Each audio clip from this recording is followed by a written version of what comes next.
Hey, it's Ricky Carmichael, and you're watching the MotoXpod show.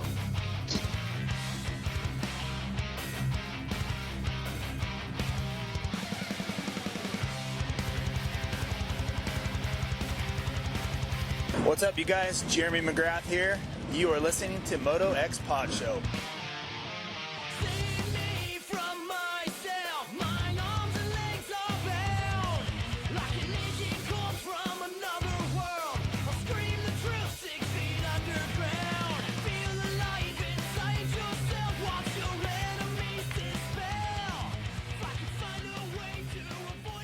Welcome back to the Vital MX MotoXpod show, presented by Boyson and Racetech.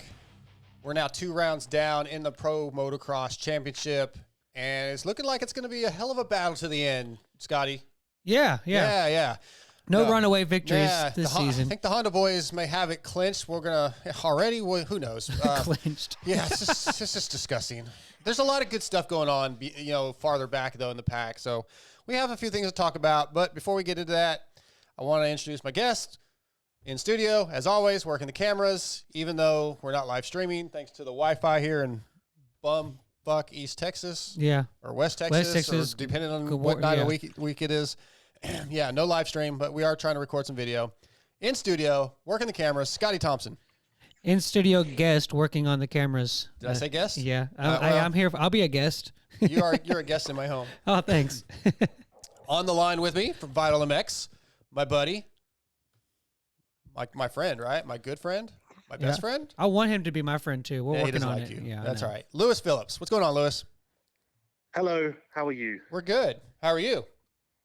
Not too bad. Not too bad. Just dealing with people in the world not understanding my sarcasm. Well, but yeah, you wanna just start with that, because we did have a conversation a few minutes ago about a joke you made on Pulp MX that you carried Pulp MX Monday night. Yeah, tell us what happened. No, it's fine. I retire from sarcasm. I'm really trying to change my personality from now on. So it's a new dawn. It's a new day. It's a new life for me. Lewis, you show me as somebody from England that's not sarcastic. I don't want any part of that, man. I don't want that world. Maybe I'm too sarcastic. I don't know. Maybe sometimes you've got to look in the mirror and you've got to ask yourself these serious questions. So I am no longer sarcastic. I don't know what happened. What happened? Lewis, you made a joke. Remind everybody the joke. I made a joke about how, because there's no pit lane in Pro Motocross, I was told I have to watch with the general public. And I joked that I asked if they were going to provide a hazmat suit and gloves, which is obviously a joke, quite clearly. I do, because I go out in the public. I was out in the public a minute ago getting a bottle of water. So quite clearly, I don't require a hazmat suit to stand with the general public. But some people felt that was highly disrespectful, and therefore I am taking a long look in the mirror, evaluating my life decisions, and trying to be a better version of me. You also I'm just asking myself, what would Chase do? What would Chase do? Oh, well, we got some Chase talk to get to later for the X-Brand Forum check-in. Hopefully we'll have you back on for that. But first, we're going to do the Boyson discussion, opening segment of the show.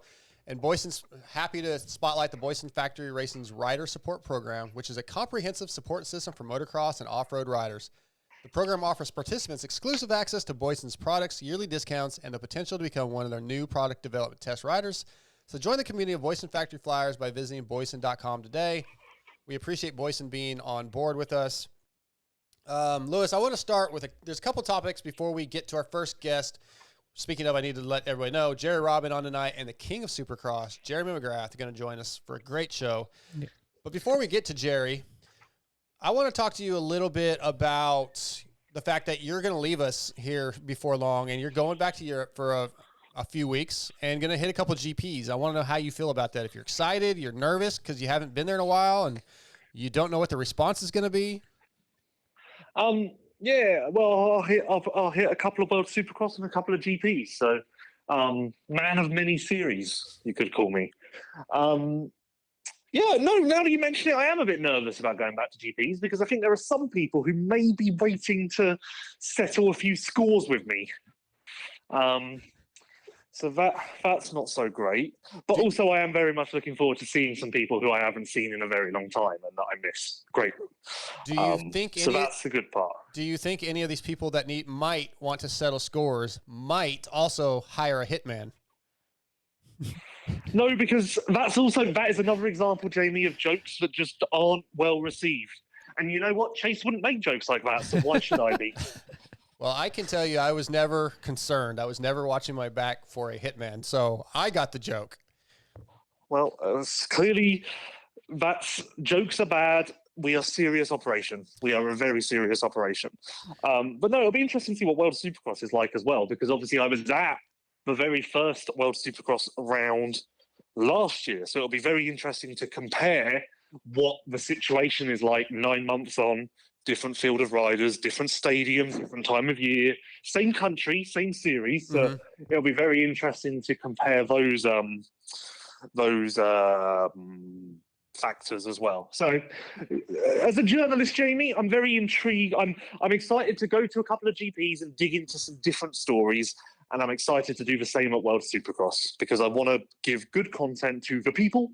So I've got some good things lined up. For instance, when I go to a GP, I'm going to do a big thing on Beta's motocross bike, seeing as it's coming to America next year. So give everyone a bit of a head start on how that looks, what they're doing with it, what they're working on with it, how the riders feel with it, blah, blah, blah. So that should be interesting. And yeah, all that good stuff. That's a good segue, but go ahead, Scotty. Why would Lewis be excited to go back home and see his friends and family? See, there's a perfect example of how sarcasm can work. I have no friends. I'm going to get canceled now? That's also you don't have family? I mean, I'm a lone ranger. Lone ranger. Hey, well, I hear. I just wanted to prove that sarcasm can still be fun. You mentioned Beta or Beta if you're in the United States, I suppose, and we got the news last week Or that Beta if you're from the South. What did I say? You said it right. Oh, okay. I'm just saying it as a Southern draw. Oh. Benny Bloss is going to be their primary rider here in the United States, I guess, Lewis. But tell us a little bit about Beta and their history. Currently, Ben Watson is their primary guy in the GPs, I believe. And Alessandro Lupino. Yes, Lupino. Yeah, who has not had a spectacular year. No, neither Beta guy has had a spectacular year, to be fair. So is that a concern? Are they still in development of trying to get that bike up to par, do you think? Yeah, they're having a lot of bike issues. Ben made it less than half a lap in the second moto at the weekend because of the reliability issues. So they are. This is the third year of that project of Beta hitting MXGP, and they're still not quite there. The bike is a little underpowered, and like I say, there are reliability issues. So now that I mention it, they are in the third year, so I would expect it to be further along at this point. I kind of never put a time scale on it, but yeah, if you had told me 3 years ago that they would be at this point 3 years into the program, I'd actually be quite surprised. But there are also some good signs, and I would imagine that Supercross may come easier because it's not as demanding. You don't need as much raw speed to hang with the other factory bikes. So there are positives and negatives, but it's definitely not like a race-winning machine that's ready to go, put it that way. So you're not calling Benny Bloss for the 250 championship next year? Well, it would be the 450 championship, but I'm going to say, he's racing 250s? No, that's just me being brain fart. But anyway. See, that was sarcastic of me. I should have gone, oh, Jamie, I believe you've made a little mistake there. It's the 450 pass. I prefer the sarcasm. Yeah, me too, Lewis.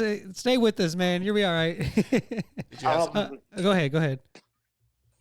No, I've forgotten what I was going to say. But no, I think that the fact that they've signed Benny says that their ambitions aren't that anyway. I guess that maybe is quite harsh to say, but you get what I mean. Yes. You get what I mean. And it's the same. There's always going to be teething problems, is my point. So they would never go for a Chase Sexton year one. They just never would. Yeah, I was going to ask you, Lewis, with the reliability issues that you were talking about, are they completely rebuilding that bike each moto just because they're nervous of a part breaking or something? Are they putting in more cost of inventory and stuff just to try to make sure those things don't happen? Or they've had a variety of problems, but I think that the root of most of their problems is that they are trying to make the bike faster. And when you try and do that, obviously you then run into reliability issues. So that the biggest, like, everyone loves how the bike handles. They love how the bike handles. If it was fast, I think it would be a great motocross bike that people could win on. Honestly, from what I hear, that is literally kind of the crux of the situation. So they're just trying to find speed. But as I say, that leads to issues because it's never. If it was easy to find speed, then we would have many different race-winning manufacturers. Do you see them having any issues in the United States with having enough parts and products? Because I mean, obviously, it's going to be a relatively new machine for the United States, and demand for, again, engine parts and whatever anybody may break are going to be pretty high probably, and the team's going to go through a bunch. It sounds like. Yeah, this is what I'm not clear on. I'm not actually clear on like what Beta's situation, or Beta, I guess, Beta's situation is. Like, I'm not clear on what sort, like, how many parts do they have? Do they have endless resources? Like, how much of the USA and Europe working together? I'm not certain that Beta Global is really involved in the American program. So what difference does that make? Like, or maybe they are. I don't know. Like, Beta haven't been very clear on their communications so far. For instance, they announced that Benny is racing for the team in Supercross, but technically before that point, they hadn't even announced the team. Okay. You get what I mean? They've announced the rider, but we don't know anything about the team really. Right. If I was in charge of their marketing, I would have done a PR 2 weeks before saying, we are launching a Supercross team. This is our team manager. This is our situation. This is how things are going to work. We will announce riders soon. And then there's a bit of a, it's just better marketing, really. Yeah. So it's a bit it's all a bit up in the air. But I guess the mystery will be solved as Benny gets to work, rides, tests, and more information comes to light. Well, I think what would be a good idea is if Vital MX will send you over to the GPs, and maybe you can get to the bottom of this. Stay as long as you need, but find out whatever you can. I'm not sure it's going to take that long. I think it'll probably take a 10-minute conversation. Okay. yeah, let's shift gears just for a minute. We've got a few more. There's one thing I wanted to say about that. So the way we're describing this, it kind of sounds like the production rule is going to actually do them a favor in the U.S. because they may just buy all the bikes that are in.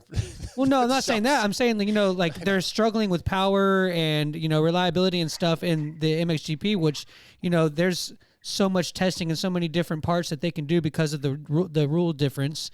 And that might be what's hard for them to be able to keep up with. In production rule here, that might give them an advantage because there's not going to be that advancement of parts and stuff that those other teams in the GP have. I would say yes if you were talking 250 class, but I don't think that 450s is that big a difference. And to be honest, I think if you put a Star Yamaha 250 from the American series up against a Red Bull KTM and GPs, then Star would probably have the edge, despite the obviously endless development that you can do in GPs and parts you can add and whatever else. Yeah, that's a good point. Lewis, let me ask you about this. Again, Monday night, you were the co-host and carried the Pulp MX show. First time you've done it all by yourself. You were a little nervous, I think, maybe going in. How do you feel about it post? No, I'm always nervous. It's like lining up for a race, isn't it? If you're not nervous, you're not living. I always get some positive and negative feedback as well, so I'm always nervous about trying to please the people who are negative and work on my faults. Similar to what I'm doing here with my sarcasm, but no, it's good. I liked being alone more because I have never really been the guest on a podcast. I have always been the host. So when I'm the guest and there are multiple other people, I kind of struggle with when to jump in and stuff because I'm not used to that position. Whereas when it's just me as a co-host, it's more like a host it's more like a host situation where you can just jump in whenever. So it becomes a little more natural to me because, like I say, so ever since I started podcasting, similar to you, I guess, I've always been the host. rather than the guest. Yeah. Well, I thought you did well. Scotty, did you get to listen to all the polls? Yeah, yet, I'm not all the way through, but yeah, so feel far like you it's did a good job? Yeah, so far it's been interesting. I liked seeing what the part I'm in right now. Y'all are talking to Lars, and y'all are having the jokes about the captain and stuff. So yeah, it was all good stuff. Speaking of that, do you feel like the captain of the ship thing has run its course? That maybe it's time to drop that, or what are your thoughts on it? No, I'm going to keep going with it because I don't feel like I really do much with it, to be honest, because all I do is leave a couple of comments on Instagram. Yeah. I don't really play up to it that much. I don't feel like, but I do get a lot of comments about it at the races, and I know people are aware of it, and there is something potentially coming down the line, which means that I need to remain in my position as the captain of the ship, because otherwise this thing that potentially could happen will not make sense. So I have to continue my position until this thing happens for sure. And I will always, even if I ever publicly don't say it, I will always be deep down the captain of the ship, because there is no joke here. My decision to captain this ship is based on facts and facts alone, because I see the data and I see the potential and I see what is possible with the star that is Chase Sexton. All right, I'm going to ask you about Chase Sexton, but first I have to mention our other title sponsor, Racetech, our presenting sponsor. I don't know if everybody knows this, Scotty, but Racetech also is world class with their engine building department, and they are building a reliable world-class engine. Building a reliable world-class engine requires a combination of state-of-the-art equipment and experienced, knowledgeable technicians.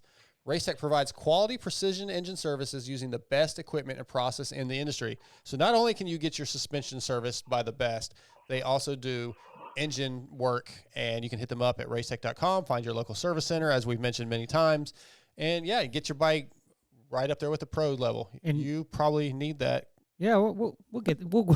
You'll get there when it's time. We'll ride when it's time. But also, you don't have to mention Racetech. You get the privilege of mentioning Racetech as a sponsor. Okay. Let's get that right. Thanks for correcting me, yes, Scotty. You're welcome. You're welcome, Lewis, Racetech. speaking of your guy, Chase Sexton, unfortunately missed Hangtown. Sounds like he's going to miss Thunder Valley. Concussion from a crash plus mono. Not what we were hoping for with this outdoor season. There are some conspiracy theories that will. What's up? I was just going to say, what was the order of that? Was it concussion? I think, and then then mono. But, okay. Well, Lewis, correct me. I think that he mentioned post race at Paula. And I think Lars might have touched on this, that he wasn't feeling great, and he thought it something looked. was I mean, kind of hindsight's 2020. Then he had a crash, and then I think got diagnosed. Okay. I think. Lewis, what do you know? Yeah, well, obviously he didn't just randomly pick up mono the day after he crashed. Obviously, it must. Who knows? He may have even had it at Salt Lake City and never known. Mm-hmm. He didn't know he had it until after the crash, because I think he went to the doctors for the concussion, and while he was there, he got tested for other things and found out he had mono. But who knows? I mean, I guess even he will never know. But maybe it was in his system in Nashville. Maybe it's been there an underlying problem for a while. Yeah. But yeah, so he found out he had it because of if he hadn't had the crash on Tuesday before Hangtown, he probably would have raced Hangtown and never known he had mono, unless he decided to get tested separately because he felt quite run down. Because as you mentioned, he did say at Parla that he felt a bit off all day and just not really with it. But when he mentioned that, I never thought, oh, he's got a virus. I just thought, oh, it's an off day. Yeah. It's one of those days. And I'm sure he probably looked at it the same way. Do you have any, I don't know if you've talked to Chase this week or not, but do you have any thoughts on when he'll be back? You expect him back in 2 weeks? I know we hope he's coming back soon. We'd like to see him at least give Jed a little bit of a run. It's hard because it seems like there are many scattered answers that are all over the place. Maybe High Point or Redbud after that week off sounds likely, but then I don't know, because I just keep coming back to the fact that mono sounds quite serious, and he's not going to win this championship now because he is out of Thunder Valley. MX Sports confirmed that earlier. Okay. So I don't know why you would rush back. If I'm Chase, I'm taking all the time in the world, because he can still win SMX and he can still ride for Team USA at the Nations. So take an extra month and have your goal as September for that reason. Like, I don't see the benefit in rushing this, and I'm sure that he won't do that because why would you? There's nothing to. There's more to lose than to gain by rushing this. I agree. It's very disappointing, Scotty, for the championship. It's not what we were hoping for. Not at all. It's what happens, man. I mean, he had a crash, and that was the primary thing. If he hit his head, concussion's very, very serious. You gotta take care of it. Again, there's some conspiracy theories that we're going to talk about at the end of the show. Oh, okay. You haven't heard yet, but I like conspiracy theories. Yeah, but very disappointing for the overall series. Yeah, well, you know what? And I'm sure the keyboard warriors have been all over this, but it kind of puts an asterisk on him losing to Jet. Nah, I don't know. I don't believe in asterisks. That's not like real news or Other anything. than asterisks, but just knee braces, I don't believe in asterisks. Yeah, it's just part of the sport. It's what happens. I mean, the concussion got him, and then people get sick. It's unfortunate. It is what it is. Yeah, you know, Dylan and AP and Webb need to step up. Yeah, I had mono several years ago, and I think I went a whole week or two before, and like I got to the point where I was like, I feel weird, and then I went and tested, and then was another 2 to 3 weeks before I was ever fully recovered. Wow. So I think I was in bed in my room for a solid 10 days. So it's disappointing. It can happen. Lewis, we're going to let you go for a little bit. We're going to get Jerry Robin on, and we will call you after McGrath and do a couple other segments and then let you go for the evening. Sounds good. I just want to quickly say on what we were just talking about. The sport isn't the same at the moment. It's just not the same. Well, it's not the same without Chase, and then it's not going to be the same when you're gone. What I mean. Yeah, when you're gone, it's not going to be the same either. But at least I'll get to go to a couple races while you're gone. Yeah, I'm only missing a couple of races. Calm down, Jamie. I'm not dying. Look, man, I'm just trying to give you some credit. I'm trying to give you some praise. Oh, here's a fun one. Who would Steve rather see at the race, you or Lewis? Probably Lewis. I think he likes Lewis better. I mean, I don't know. He doesn't dislike me, but yeah, he likes Lewis a lot. Lewis is hard not to like. I can provide you with a couple of people who will strongly disagree. Well, that's true. Steve and I apparently are ex-friends now anyway. He's been tweeting all day since Monday night that we're my ex-friend. Oh, y'all aren't friends anymore? Yeah, you haven't got to that part of the show yet. Okay. Yeah, it's after Lars. You'll get there. Apparently we're not friends anymore. I mean, because I had my true friend, Lewis Phillips, back. Yeah. I prefer being called your mentor. My mentor. Your mentor that's 20 years younger than you. I don't know if I would have said that. You still, again, Scotty, haven't gotten to that part yet. Yeah, I'll get there. I did say he was my kind of like a mentor. Maybe I shouldn't have said that. That was a poor choice of words on your part because now I can hang that over. Why? Because you can use it's fuel for you. I was really just trying to stir up Steve. Oh, because no, Steve I like to think I've given you some good advice. And you have. Be seen as a bit of a mentor. Is it not a mutually beneficial thing? Yes, it is. Cool. In all honesty, yes, he has given me lots of good advice. So, but I did say it. No, It is true, but I did say it to hopefully rile Steve up. Yeah, well, sounds like it worked. Thank you for raining on my parade. I just told you it's also true, Lewis. Okay, we're going to let you go. We'll get Jerry Robin on. We'll talk to you in a little bit. Okay, goodbye. Bye, Lewis. See you in a little bit, man. Oh, my friend, Lewis Phillips. Yeah. Man, he's good people. He's funny. I'm going to get Jerry on the phone. While I'm doing that, I want to know what you think briefly about the TV coverage. Nothing really, for me, there's not a massive issue like a lot of people talk about, but I'm wondering if with the situation that we have where the battle up front isn't really there, if we should start scooting back through the field to guys that maybe aren't very well known, but let's see where the battles are. Like, spend some time. Let's find some privateers. There has to be some good battles we're not seeing. So do you want me to focus directly on the racing that they're covering, or what I think of the broadcast? Do in you general? think they're missing anything that we would enjoy watching? Because normally we stick up front, right? The top 5, top 10, a little bit here and there, but like maybe there's a battle in 13th and 14th that would be a good battle. Should we see that, even though they're not the superstars? Yeah, I mean, there's such a structure to the show. It's kind of the same thing. You know, you start at the beginning, you watch the start, you get through a couple laps, you see what's going to happen with the race, and then they show a replay of the start, and then they've been mentioning they'll have a little pop-up interview of Cooper or Jet or AP or somebody they talk to. You got to squeeze that in, and then towards the end of the moto, they scroll down. They keep the camera on one, and then they let the field come through, and they talk about each guy. I will say it's got to be to do what you suggested. I think there is a place to show the cool battles. It's hard to find those, as we've seen. It's hard to get those. Well, you have to have a spotter. You have to have somebody paying attention that knows, like they do in Supercross. But they don't really go to those battles that far back in Supercross either. Somebody needs to be like, hey, man, there's whatever, so-and-so and so-and-so.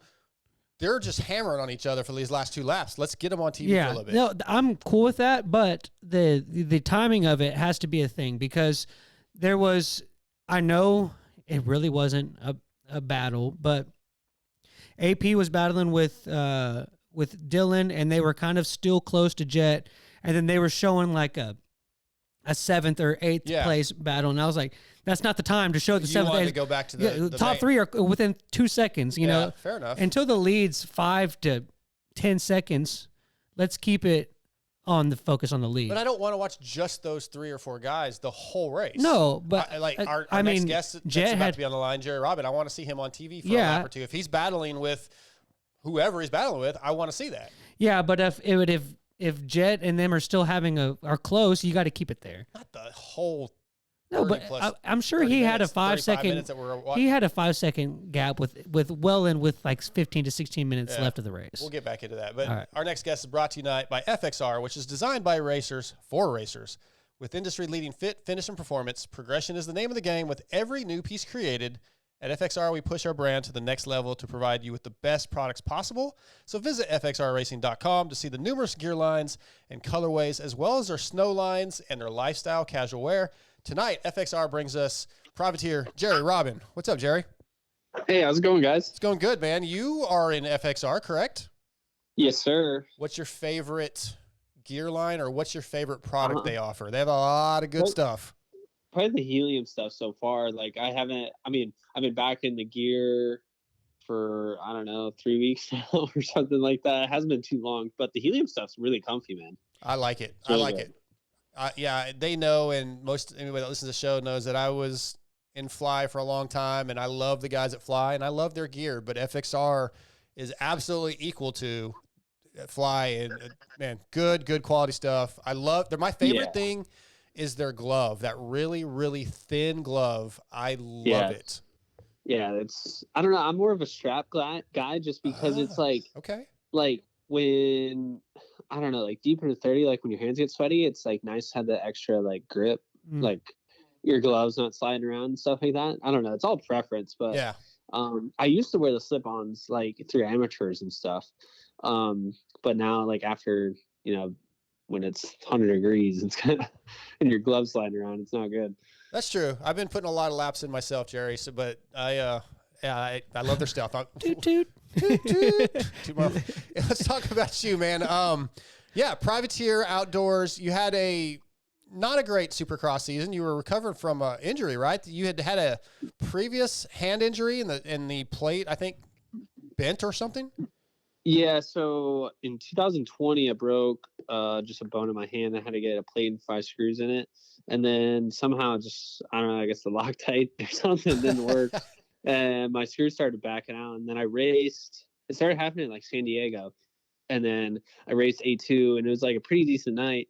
And then that week, my hand started like getting sore and stuff. And then I rode, I think on like Tuesday or something after the race, and my hand like my tendon like slid under my plate and like locked my hand up. Okay. And it would like pop in and out, and then they were nervous of like my tendon getting damaged from the screws that were loose because like they were all the way backed out. That's interesting. Yeah. So it was a little squirrely. So I took Oakland off and then got surgery. Yeah, I've heard people say like, "Oh, my screws are backing out," and I've always wondered like, "Well, how do you know?" But that makes sense because it's a really weird feeling. Like it just like your hand gets really sore when you're like doing stuff. I don't know. So it's kind of weird. Yeah. Is that more are you more susceptible to that being in a motocross rider that's going through, obviously the vibrations of the bike and then the jar rate being jarred when you're riding, or is that happen to just, your average Joe that gets a screw? That works at McDonald's? Yeah. I'm not 100% sure. I mean, I would imagine that the vibration and like hard hits in Supercross would probably make things come a little loose. I mean, I don't really know that many people like just in day-to-day life that have a bunch of metal in their that's a good bodies. point. So I don't know. I like the Loctite comment. They couldn't find the red, so they went with the blue, and it didn't hold. Yeah, I don't know. It didn't hold. Well, looking back on the races that you did do for AJE Gas, correct? How did you feel? Like, what were your expectations coming into Supercross this year, and how do you feel like you did? I mean, it was all right. I ran they run the same engine package, suspension as I have as on my own deal for years, so I was pretty comfortable right away. I mean, I definitely would have liked to get closer to the top 10 and stuff like that, but it kind of just never happened. And I rode all right. I don't know, my starts were kind of rough. I don't know, I just didn't really ride that great, execution wise. So, but it is what it is, and can't really do much about it now, unfortunately. Just got to focus forward, which now we're in the Pro Motocross Series, and I think you're 9th in points. Yes, you're having a little bit of help with people that aren't there, but it does not matter. As we always say, you got to show up, you got to race. Got 11th at Fox, 8th at Hangtown, so you've improved. And just talk about your season. You went to Blue Crew, and I think your main sponsor is Estenson Racing. What's that about? Yeah, so his name's Tim Estenson. He owns the Yamaha factory flat track team. And I just know him because my wife is friends with his daughter. So we stay at their house in Phoenix for Phoenix Supercross and stuff like that. And he just called me and we're bullshitting on the phone. And he's like, man, it's crazy. How many people are hurt in 450. And he kind of threw out the idea. He's like, oh, I have a spare Yamaha for our race team. He was like, if you want, you can just use it. And I was like, at first we are kind of joking about it. And then a couple of days go by, and then we kind of threw the idea around to other sponsors, and everybody was way more on board with going 450. So that's kind of how it started. And then I bought a bike from Temecula Motorsports for a practice bike, and it all came together within literally 3 or 4 days. It happened really fast, but worked out really well. Yeah, I think our guy over at Vital MX, Michael Lindsay, was helping you out a little bit with that too. I know when I talked to him a few days before Paula, he's like, man, I'm just running crazy this week, helping Jerry Robin with some things. What did he do? Dude, he was running around 24/7 for me. Honestly, without him, this would not. I mean, I probably would have just been riding a completely stock bike. But dude, he was busting his butt for me, running around constantly. It was a good week straight where he was just on the road 24/7 for me, back and forth, chopping stuff off and picking up parts and stuff like that. But it was definitely worth it, because after the first few rounds we're sitting pretty good. So yeah, for sure, we're happy with everything. Nice. Yeah, Jerry, we talked about the lack of field and stuff. So you obviously had an idea that the field was going to be that way coming into it, depleted a little bit. Yeah.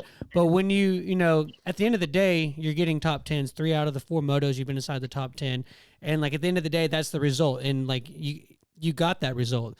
Has that fueled your passion more? Has it kind of given you that spark a little bit of just man, it's got to just be cool at the end of the day to be in the top 10? Yeah. I mean, it's definitely cool. Obviously, you gotta kind of be realistic about it. There's good 5 or 6 really good guys out there with factory deals and stuff like that. But either way, I've still been ahead of pretty solid guys, even Freddie Noren, Marshall Welton, guys like that. So it's it's not our little group that we got going on in the top 10 is slow by any means. But being in the top 10 is really cool. It's good to get some results, and I feel I'm still riding really well, even with the field being a little depleted, but I think I should be a little closer to that factory group on the East Coast, just because I generally like those tracks a lot more. So Yeah, you're battling with a couple of the same guys. Do you feel a change in adrenaline battling with those same guys for 8th than you do battling with those guys for 14th, 15th? yeah, I mean, it's kind of like, I don't know, it gives you a little bit more motivation when you see P8 or P7 on the board for sure. Because I mean, trying to stack points for the playoffs, and like now it's a little bit more motivating just in the sense of having the playoffs at the end of the year, like hopefully making it in that. So that definitely kind of makes you grind out some outdoor motos a little bit harder than usual, you know? Yeah. You brought up the track conditions. You feel better on East Coast. The first 2 rounds in Cali, not that untypical. That's not the right. I don't even know if that's a word. It's not a word, but anyway, very common. Very common for California tracks. Very hard packed and the hard ruts. Didn't look fun, dude. Like I would rather just not race. But yeah, I feel like just getting through those and surviving and starting to get east is going to be a key for a lot of guys.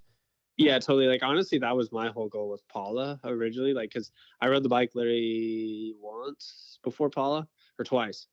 Yeah, twice. So, I mean, I had like an hour and a half on a Yamaha before Paula, and I never did a 30+2. So I was like going in completely blind, and I was like, man, just get a solid start and just figure the bike out and hope for the best. And I ended up 8th, and I was like, wow, that was actually crazy. I did not expect that. So, but yeah, the track was, I think Paula was better than Hangtown, which is hard to say because it's usually not like that. Terrible. Yeah.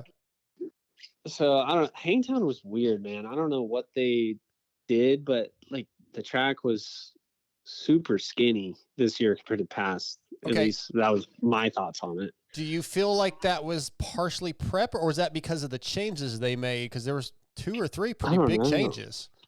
Yeah, like I don't know, but even it almost felt like they took a dozer or like a skid steer on both sides of the track and made, instead of like having track markers for the edges of the track, they made like a dirt like ledge. Yeah. Does that make sense? Yeah, it looked that way on So TV.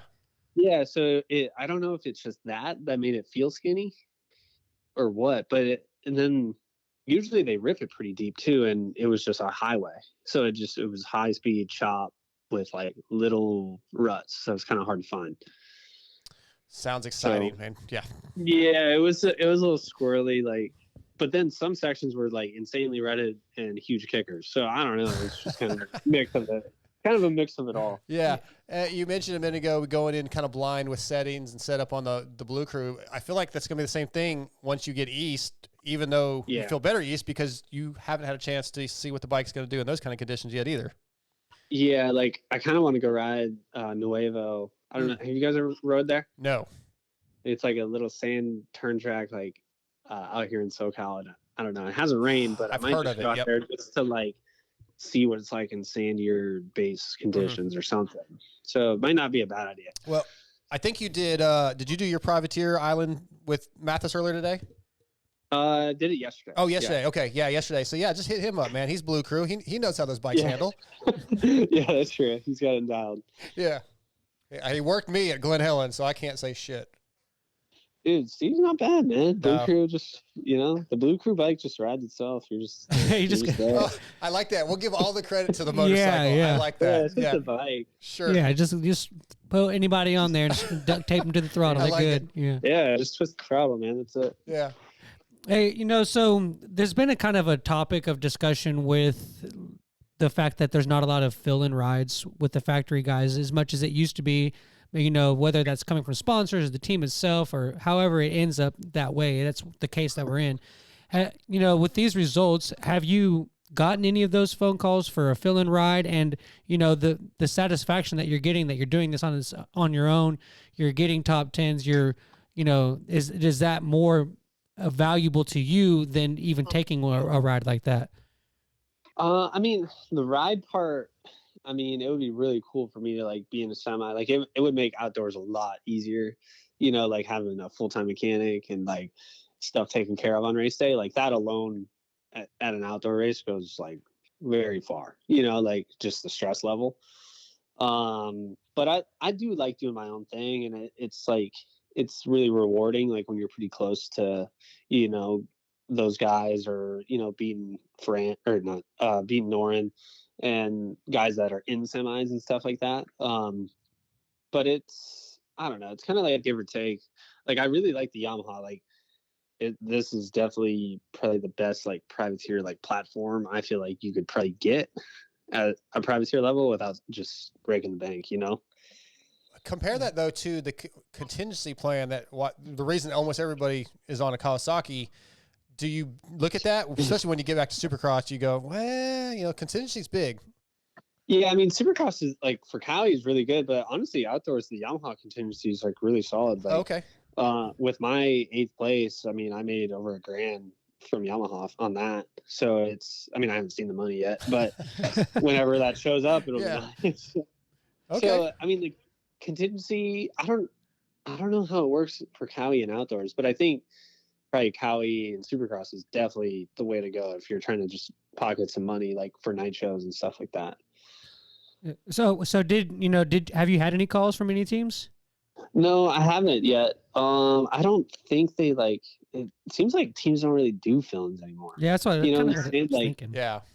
Unless like, I don't know, it's kind of been a while since you've really seen a fill-in. I think the last one was like really like Norin. Yeah. Like on the factory team, right? Yeah, I think I had Mike Bonacci from Club MX on an interview the other day, and we were talking about it, and I've heard some other team managers talk about it, that for them, if it's hard for them to take a guy that doesn't already have a deal, but can also get inside the top 10, because really that's what they need, at least inside the top 10. So who are they going to really realistically pick?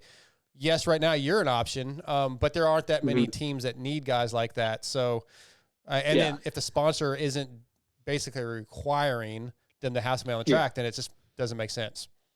Exactly. But I am kind of surprised like Husky or Gas like didn't do something. I mean, I don't know if that's Roger's call or someone in Austria. Yeah. But maybe they just don't care because they got AP and Coop out there. I don't know. That was my thought. Yeah, I think as long as like Rockstar isn't requiring them to have somebody, then why it's easier not to do it. Yeah, I mean, for them it's just spending more money at that point. So, but yeah, I know like being with Yamaha, and like I've talked to Jim Roach quite a bit now and stuff like that. Like I know that like, if Ferranis somehow like was going to miss a couple weekends or something, like they would have a fill-in. And I mean, it hasn't been talked about, but like it has been kind of mentioned. It's kind of between me and Harlan, kind of like that. Like, sure. I mean, they would want someone that's on the bike currently. So, I mean, I hope obviously Ferranis doesn't do that, because you never want to see someone get hurt. But for me, that'd be freaking sweet. Yeah, it'd be like A-Ray a few years ago with that factory ride. Yeah. Yeah. So I don't know. I mean, if something like that happened, like obviously going that route would be huge for me. So it would be really cool. I want to ask you about training as a full-on privateer. Training, having a trainer, finding somewhere to go ride, not always so easy. What is your training program during the week? Well, during the season it's kind of tough, like doing it all on my own, like bike work, stuff like that. Like generally you ride max 2 days a week, because then other times you're just traveling. And most days on like Sundays, I mean, you're just washing the bike, doing a ton of bike work.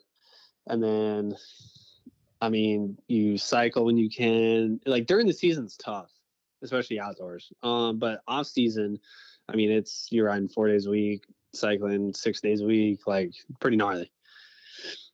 But yeah, right now I'm just doing cycle 3-4 days a week, probably 3 days a week, and then riding right now just 1 day a week. Okay. So yeah, it's kind of tough right now, but once I'm East Coast, I'll be based in Pennsylvania, and a long-term sponsor of mine, his name's Corey. And I'll be living at his house. And so I'll probably ride 2 days a week out there, just because it'll be a little easier. Sure. Good. Than just driving around constantly, you know? Yeah. California traffic in general. Yeah. Yeah. So it's a little easier out there. Yeah. Makes sense. All right, Jerry. So, speaking of sponsors, you've got the vlog, you're getting results, you're well known by the fans. Let's get a Red Robin collab going, man. Where's they got good burgers. Yeah, I know, right? That's actually kind of cool. It's like Jerry Robin, bro. Red. Right? You Yeah. have to be on I Honda. might have to switch brands. Though. Well, you could wear red gear. I mean, Or- you'd be all yeah. right. Yeah, I guess it's fair. Yeah. Yeah. Red and blue looks good. But If he had Red Robin in the pits, that's like I just hang out dude, there. I mean, That let's actually is let's pretty do it. cool. Yeah, You mean to make the call? I'll make the call. I'd hang out there for sure. Yeah. But no, on a serious note though, with the being a privateer and obviously you're funding the bill yourself and sponsors play a big part in that. Is there something that you have an idea of that you'd like to see possible, or is there something you're working on, or what do you think about that? Like in what way? Just like a promotional sponsorship way is you like we said you do the vlog is there Like any Moran's is doing stuff. Is that what we're talking yeah about? well Like, just in general is there an idea that to you've promote kind of thought yourself? about in promotional mindset? I mean, I tried like the canvas thing, like trying like that was a pretty unique way to I get like back, and yeah, like it was really cool, man. Like a lot of people got on board with it, and it was really awesome. Like, I mean, I think what Michael does over there is great, like that idea and that option, because I think Moran's next year is probably going to go probably more that route. Like obviously this year he was like doing all like Canvas's label series stuff. So I wonder if Moran's will maybe do more custom like title sponsor stuff next year, like I did in years past with it. Which I mean, as a privateer, that is one unique way to give back. If you're not on the podium or top 5, to like give a local company like exposure. Yeah. So like that was really fun, like doing it that way. But really, like right now, I mean, it's kind of hard to think of something unique that kind of isn't out there. Red Yeah. Robin. Yeah, Red Robin. Red Robin, yeah. I mean, Red Robin would be really cool. Hey, I Just want because to of the last name. ask you about, so for a rider to do what you're doing, a professional athlete, they kind of have to focus on themselves. They have to be a little bit selfish. You mentioned your wife. I think you're relatively newlywed, like last year or two. Yeah, last November. Okay, so yeah, how does she? I guess she's used to it, but to some degree, you have to be selfish. You're going to be gone. You're going to be on the East Coast. Not easy. So that you have to find the right woman. But how do you deal with that in home life? Yeah, I mean, I don't know. Like we've never had an issue with it. Like when we first started dating, like that was in 2019, and I was like fully out of my van. Like I did every race by myself out of my van. Like I wasn't flying back and forth to races. Like people weren't taking my stuff. So I was gone, like completely gone. And I mean, there's a lot of like FaceTime calls and stuff like that. But like now it's not nearly as bad now. Like, I mean, we have a house together. And like, I mean, we're never really apart that much. In the summer, she's a wedding photographer, and she's probably busier than me, honestly. That's good. So honestly, she's gone from home more than I am. So but we make it work. Like it's just a communication thing. Like it works out pretty easy for us. Yeah, you think about what an athlete has to go through to maintain a relationship and be a professional athlete. Got to be tough. It's like being a musician. Yeah, I mean, it's definitely tough, but Yeah. I think it really just comes down to like communicating like what you guys got going on and like not missing a beat, like in that sense, because as long as you guys are on the same page, like it's pretty simple, really. So, I mean, the only bummer part is like if I'm gone for a couple weeks, like trying to save some money on flights and just staying out east, then obviously you got to get on FaceTime and stuff like that, which sometimes sucks, but it's not too bad. Okay, good. Yeah, that part of the sport has always been interesting to me. And because, you have to find the balance. Because sometimes you just simply have to be selfish. But other times, there's a time and place where you have to be the complete opposite of that. You have to be vulnerable to them and have that conversation. So I've always respected people that can make that work. That's very cool. Yeah, it's tough, man. I mean, I don't know. Every relationship's tough, no matter which way you look at it. I mean, you got to put in some work to, make everything work the way it does. So, 100%. So, we just talked about like you're doing the vlog, and that's such a popular thing these days. And I think it's good for the sport, even though I don't really watch many of them personally. I just don't catch myself getting to that point. It's because I'm just busy and stuff. But I like the idea what you guys got going on. But I wanted to talk about you have a I can't even say the word. Cinematographer. You can cinematographer. You got a videographer. Videographer. There we go. I like that better. Come on, Scotty, Sorry. don't die on Well, us. actually, like, Got me. I haven't really done like too many vlogs lately. Like I started Okay. doing it in like 2020 and 2021, and I kind of got away from it just because it is kind of hard to sit down, edit, train, like Right. upload videos. Like it is tough. I want to get back into it more, but it's just, I don't know, like it is tough for me to sit down and it's mainly just the editing part. Yeah, that takes forever. Hard for me. Yep. Yeah, like if I had more money, I'd just hire someone to do it. Okay, see, I guess I was confused. I thought that I was looking at your Instagram and I thought that you had somebody, did but I it. guess that was just somebody just doing just a one-off video for you. Yeah, so I had a couple buddies of mine that like film and stuff like that, and we've done a couple like Instagram edits and stuff like that, but we haven't really done too many vlogs Okay. lately. Hey, so Jerry, my last question for you, or my last topic, is you hear this all the time. I'm sure Steve talked about it. You always get Jerry's gonna Jerry, right? When it comes to fantasy, I'm sure that's something you get sick of hearing. So I want to know if that's something, though, because you've heard it so much by now, do you actually focus on that, like technique-wise, mentally overcoming whatever this is that people, want to talk smack on? No, I mean, I don't really give a shit about it. Like, Yeah. honestly, like, I mean, people have said some gnarly stuff, and it's like, I mean, it's not like I want to go out there and like pull off or suck, but like last year, even like, I mean, my shoulder was like completely destroyed, and I was at least like there trying, which was like, in hindsight, like I probably should have just got it fixed, but like people were like, oh, like kill yourself, like stuff like that. Like, dude, people are gnarly. People are Like, a-holes. So like I couldn't imagine someone like in the NFL, like if they blow a Super Bowl, like I can't imagine what they see about themselves. Like it's crazy. So I mean, I try to just kind of ignore it because it's at the end of the day, it's people just sit on their couch, like Right. they don't really get to like ride what we do, and like the shit's pretty gnarly. Yeah, it's very Not difficult. Jerry Robin, brought to you by FXR, by the way. Yeah, it's people are just shitty. Well, that's my whole thing is what's the name of the league? The Pulp MX Fantasy League. It's like it's not real life, guys. Like it is okay. Like let Jerry ride and be safe, man. Let's chill. It's real to us. Yeah, no, it's pretty crazy. Like, I mean, I've seen people like tweet they're like, oh, he got hurt. Like, there goes my fucking fantasy team. I'm like, dude, He like, just it's like, dude, the guy just snapped his arm or something. Yeah. Like, I don't know. It's like you guys are kind of like heartless. just I wadded know, over a over triple. Give him a Yeah. I absolutely have never tweeted those kind of things, but I've definitely texted so-and-so just fucked me. Oh yeah, like I totally get that. Like, I mean, that's gonna happen in any sport, fantasy league, or anything in life, really. Like sometimes you just get screwed over. Yeah. So, Yeah. but yeah, I mean, I don't know. If someone's telling you like kill yourself or something like that, That's it's awful. crossing the line. That's kind of crossing the line. I agree. I 100% agree. These people that tweet those type of things and all the hate that we see daily, just like it's ridiculous. don't think about Jerry has family. Anybody that you're talking trash on has family, man. Like they're human beings, dude. Chill out. Yeah. It's I don't know. At the end of the day, it is just a freaking fantasy league game. Yeah. So. Right. And it But- rules our lives. And it's funny. Yeah. Some people say those things with satire for it's social media, it's Instagram, it's Twitter, whatever. It's satire in a way, but some of those guys are Mean it. dead serious. Oh, yeah. Dude. Like it's Oh, crazy. yeah, I know.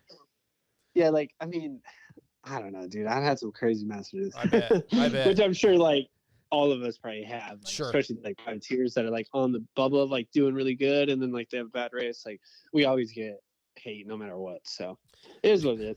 Well, Jerry, hey, thanks for jumping on here tonight. It's really great seeing you being so successful and getting some good results. It's awesome to see. I hope they keep improving. And yeah, I don't know thanks, man. how Grant's feeling, but Grant Harlan should be back soon. And yeah, you guys are going to have a pretty nice battle for that top 10, I think.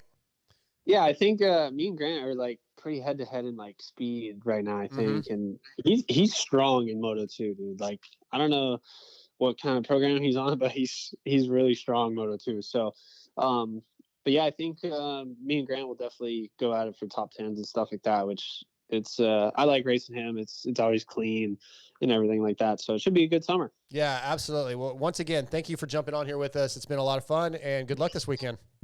Awesome. Thanks, guys. All right, Jerry, take care. See ya. Yep. Have a good one. Jerry Robin, brought to you by FXR tonight. Good stuff. We got Jeremy McGrath coming up in just a minute. Were you about to say something? No. Oh, why not? You don't have nothing to talk about? Oh no, I guess I'm good. No? Guess I got nothing. Nope. Okay. Well, I wanted to do a sponsor read, and I'm looking for it. Yeah. Guts Racing.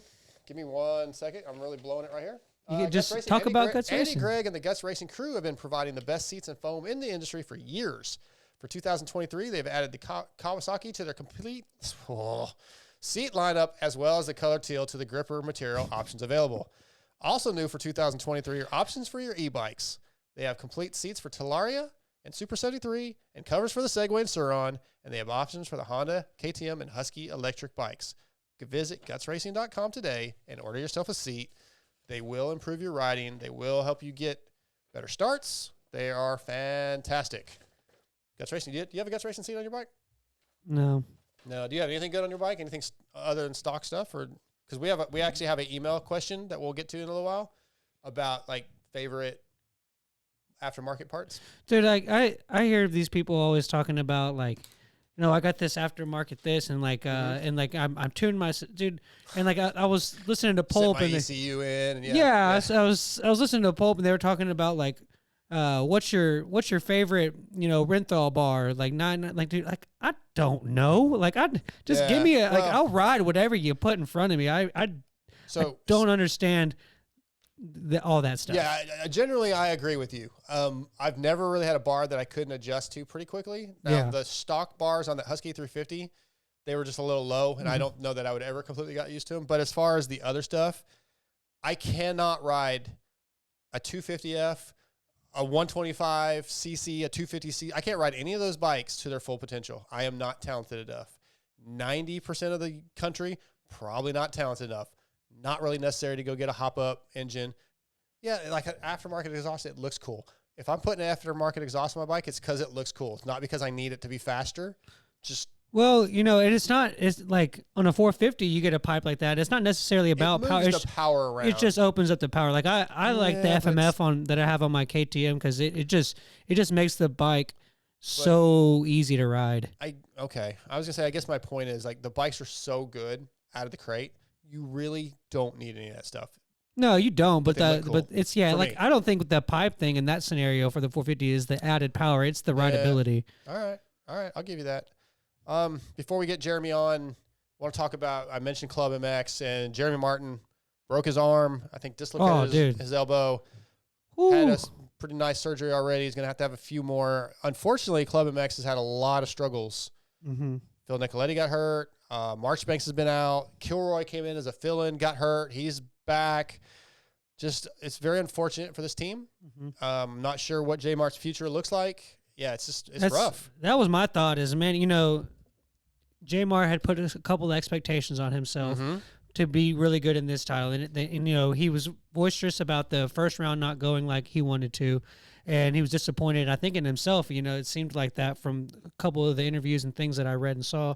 But, you know, it's in that position for something like that to happen. I mean, and they caught it right in the middle of the camera screen, too. Dude, that was intense. Nasty. I don't think I've ever quite seen anything still frame, like in a still frame like that. Like that was wild to see. And it's got to, you just like, you know, you want to see him come back and you want to see him bounce back from this and still be in the sport, but he's had situations like this before. I mean, yeah, he's had I wouldn't say I can't believe he came back from the back injury. So yeah, and I would just say that I don't think I would be surprised or blame him if he decided just, you know what, man, I'm moving on, I'm done. Like I don't want to see that. Yeah, but at the same time, like that might be the reality of the situation. I agree that like I could see it happening and you wouldn't be super surprised, but at the same time, I don't think most of these professional athletes want to go out like that. He's going to want to come back and prove something to himself at the very least.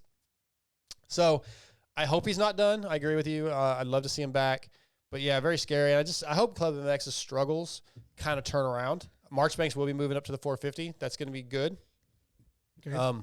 I think, well, I say it's going to be good. I assume it will be better. It's just been struggling. They've had a lot of struggles with this 250. And like I talked to Mike Bonacci in that interview that's up on Vital the other day, and he said, look, we haven't had any engine failures. It's not even so much horsepower in his opinion. It's maybe some electronic stuff, like finding where to put the power, like kind of we just talked about that they're struggling with. So hopefully they get it figured out. One more topic I want to touch on before we get to McGrath is Aaron Plessinger. Been really good these last couple of weeks, but he's had multiple crashes. And I want to get your thoughts on, is he seeing Jed up there and going, oh, I'm excited. Like, oh, I think I can get up there and run with him. And he's just overly excited and makes a mental mistake? Or is he pushing too hard and it's actually like a technique mistake? What do you think? Or maybe both? I'm actually going to take that a different direction. Okay. Is that a little bit of that true? Yeah, possibly. Riding over his head. I don't think he's ever really been a guy that's rode over his head. I agree. I think he just kind of he's kind of had some freak things happen to him. But I will say, we're talking about AP. This is a guy that came from GNCC. This is a guy that's known for doing well in mud races. He's gritty. He knows how to ride a rutted, rough track. He's a predominantly East Coast guy. Look at the two tracks that we've been at. I do not look at either one of those tracks and scream, "Oh, AP is going to dominate here." Some of the ruts that were at but it's not. those rounds make me think, okay, well they're ruddy. But that's not the same kind of ruts. I think personally, you've done a bunch of GNCCs, you know. Oh yeah, I'm just all knowing of this whole tire sport. But what I'm getting at is, I think Thunder Valley will be interesting, but you start getting to High Point and these other East Coast tracks, and I really think that stuff's gonna balance itself out. And whether that means that he's just gonna go all of a sudden and start beating Jet, I don't know. Maybe not. I don't really see that either personally, but I think that it's gonna. I don't think it's so much of a mental thing. I just it's the situation that we're in. It's the tracks that we're at. It's he is trying to push, but I don't look at it negatively. Okay. WSA is your source for all things wheels. If you're looking for a complete set of wheels for your bike, we have something for every budget. If you want to use the same wheels used by Eli Tomac, Cooper Webb, Malcolm Stewart, Christian Craig, Chad Reed, and our next guest, Jeremy McGrath, just to name a few, we have what you need. Visit WUSA today and use promo code MotoXpod Show to get a discount. Tonight, WUSA brings us the king of Supercross, Jeremy McGrath. What's up, MC? Hey, what's up, guys? How you doing? Well, I'm doing great now that you're on the phone, man. I've been waiting for this for a few weeks. You've been a busy guy, but as we've talked about before, you're one of my all-time favorite riders, so this is making my night.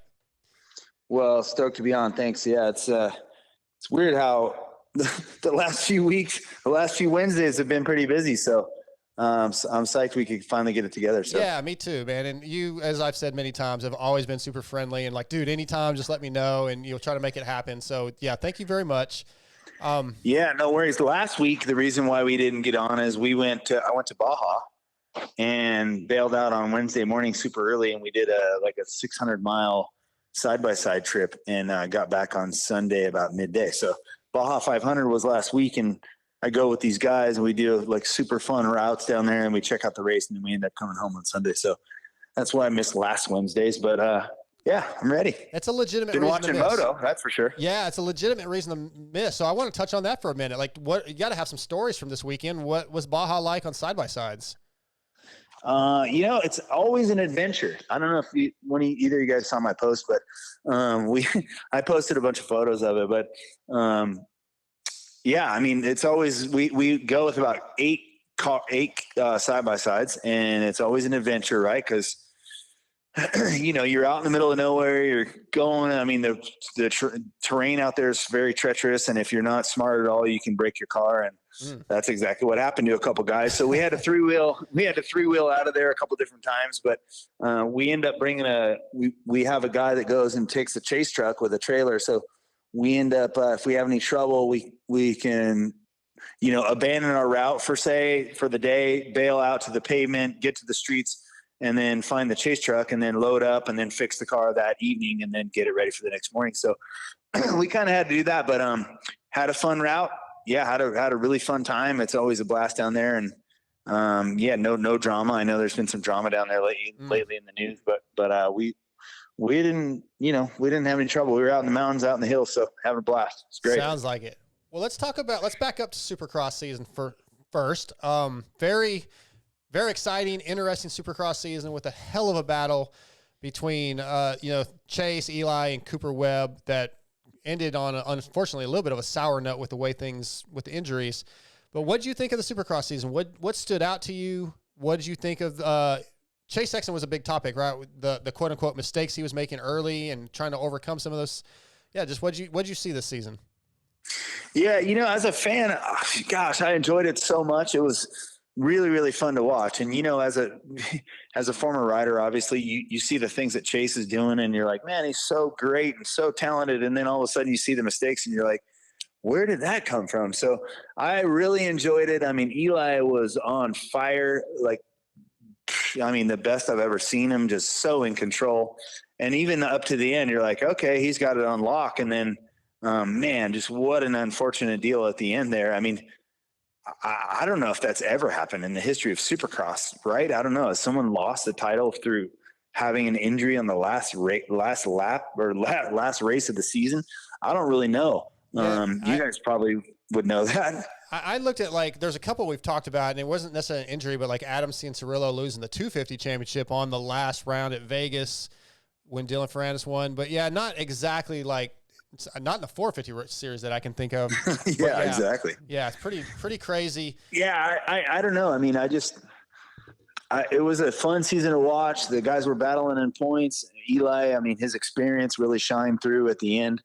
It's unfortunate that what happened to him. Mm-hmm. Hopefully, I talk about it a lot with a bunch of guys, my friends, about talking about racing and stuff. And, it'll be interesting to see what happens.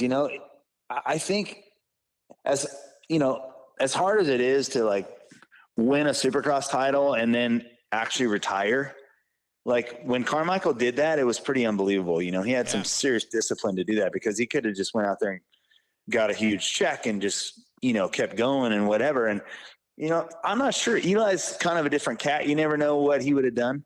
But I know for sure Eli didn't want to retire in the way that, this season happened, right? So he's probably going to want to get healed up, come back, win some races, and go out on his own terms.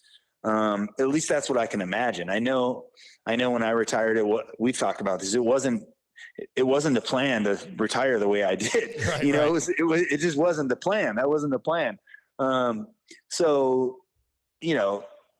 be interesting to see what happens. Eli was in command of the championship. His experience shined through. He was riding better than ever and just looking great out there. And you just kept feeling for Chase. You wanted him to do better. You wanted him to stop with the mistakes. I think speed-wise, he was equal to Eli, equal fast, I thought. Maybe sometimes faster. But it just, overall as a whole, it just wasn't as complete of a rider yet. And then, with some of the other guys, I don't know, we saw Cianciarillo wasn't, was up to the task, it didn't seem. And then Anderson, I thought, was way better last year than he was this year. So, that was weird. Barcia seemed to be riding good. I thought Anderson would come out this year and just be like, all right, this is the year I can really battle for it, because he had such a great season last year. So, it was a bit confusing for me just watching that stuff as a fan. And then, I've lived that life. So just kind of thinking, wow, how do you not take that and gain the momentum that you've gained the previous year and kind of roll with it? But, these guys, that's why we watch, right? I mean, you just never know. Yeah, I actually think I picked Jason to win the championship this year, and that did not go well for me. So I was very surprised. Yeah, you picked Dylan. Yeah, pretty crazy. Yeah. I mean, Cooper Webb was strong, and I don't know. But now, now we're on to the outdoor series. The field's kind of, seems it's definitely weak right now, except for Jet, right, in the 450 class. So, I mean, the other riders just are not taking into account how much confidence Jet is going to be able to get out of this year's outdoor series by winning the first year, his first attempt, the whole thing. He's going to come into Supercross next year, I think, with the attitude of screw these guys. I can beat them easy. I got this, no problem. Yeah. I remember those days. I was going to say, I think that's happened before. Yeah. I mean, I know those days as a kid, when you gain confidence, you cannot shut that off. Yeah. It's so cool to see that happening, and I'm just stoked for him. I'm stoked for Lars. I really love Lars so much. I think it's I think it's safe to say that Honda's looking really good for the next couple of years at least. Yep. Is it true that Sexton's leaving the team? I don't know this. I've heard that. I don't know. Well, it has not been announced, but it's. Yeah. I don't. But it's a foregone conclusion. You know how the media guys are. Yeah, I don't want to get in trouble. Yeah. I don't want to get in trouble. Yeah, I don't really know. I've heard it. It'd be strange to see him leave because he is riding really well. Honda, if he leaves, then that means Hunter's coming up. So then you got Hunter and Jet, I would say, on 450s. Yeah. Yep. That could happen. That could happen. I don't know. I don't know. I don't know. It's hard to say. Screw it. I mean, how much trouble am I going to get? And the word is, yes, Chase is going to KTM. Hunter will be on a 450 next year, and then Hymas on the 250. And I believe that they have another rider that hasn't been announced moving to Honda. Yeah, I heard it's Shimoda. That's it. So that's the word. Yep. Yep. Hopefully. So, Honda's looking really good. Honda's looking good for the future here. I think, I don't know. I wonder if Chase is, if that's really happening, I wonder if he's second guessing that at all. But, who knows? I think Chase Sexton has a bright future ahead of him. He's shown all of us that he has the speed to do it. Mm-hmm. But now with Jet in there, if Jet stays healthy, I don't know, man. He could rack up some numbers pretty quick. The kid's good. Yeah, I think he may break some records, or not may. He's going to break some records as long as he stays healthy. But I do believe Chase will be a pretty equal competitor for him. I think that we're gonna have a lot of good battles between Chase and Jet over the next 4 years or 5 years. Yeah, I mean, here's the thing: Jet Lawrence, he gets great starts, right? Yep. And I'm not sure you can say that about any of the rest of the field, except for Eli recently. But, Jet gets good starts. Like, he's going to start out front a lot. And he's good enough and smooth enough to where he's going to be able to do the old thing that I used to do, where you just sprint super hard, get away from these guys, and then you just start going their pace. I think, these guys are going to have to sharpen up their game for sure to be able to hang with them. Even if they're the same speed, they better get good starts because the kid's a good starter, Yeah, definitely. Yeah, MC, you brought up some good points about Jet and the confidence, and like even with the starts, like when Dylan got around him or got the whole shot on the first round of Hangtown, he made a little sketchy move, got a little sideways, and pulled it off, and then was gone. So, but with him getting the results that he's getting so far in the outdoor season, it seems that he's kind of got the idea that, he's not saying this, but it's pretty apparent that he's not, a depth of field has a lot to do with this, but he's not really surprised that he's getting these moto wins. And I just wanted to know, when your rookie season, when you came into Supercross and 93. You started, 93, and you started getting those results, were you in that, this was the goals, this was the expectations, this is what I'm achieving what I set out to do, or were you kind of taken back and surprised that you were getting those results? No, I was certainly surprised. I mean, in the back of my mind, I was like, man, maybe I can compete with Stanton and these guys, right? I mean, but at the practice track, I was going as fast or faster than they were for sure. So I was taking it with some humility, and I think so far Jet seems to have the humility. Like he's really stoked to be in that position. We all know that, as long as you can keep yourself in check, then good things can happen. But as soon as you get a little too big for your britches, that's when the bad stuff happens. I mean, I've said this 1,000 times. I tried my whole career just to think of myself as the underdog, and it really helped me with the humility side of it and just being so stoked about being in the position and never. I mean, look, I've also said this. I walk the line between confidence and arrogance at times too, for sure. And that's a tricky one to walk. So it's, you gotta you're like a peacock, right? You're putting out your feathers out there. You're like, I'm a bad mofo, right? But you also don't want to be so cocky and so crazy that you're arrogant, confidence is a good thing, and it's hard to slow down confidence. And I think so far Jet seems to have the right combination. But it's also, it's also hard to keep in check sometimes when you're winning a lot. I think, it's hard to say. I think he's a great rider. Those guys are going to have to do something to slow him down a little bit. I think he's only gaining steam. But again, it took me a few races. It took me a few races in the 250 class or the main class to beat, essentially what I'm going to say were my heroes. You know what I mean? Right. And I just wasn't sure that was where I belonged at the moment. I was thinking like, I always tell the story when I first got my first, let's say, premier class contract, right? My 250 contract. They wanted to give me a top 3 bonus. And I was like, in 92, when I was riding my 125 at the Honda track with those guys, my heroes, I was as quick as they were, and maybe sometimes even quicker in certain sections on my 125. And then when I signed my contract the next year, they wanted to give me a top 3 bonus. And I was like, man, can I just get top 4? Cause I don't even know if I can get top 3. And it was funny. So, they did it. They gave me top 4 positions for bonus.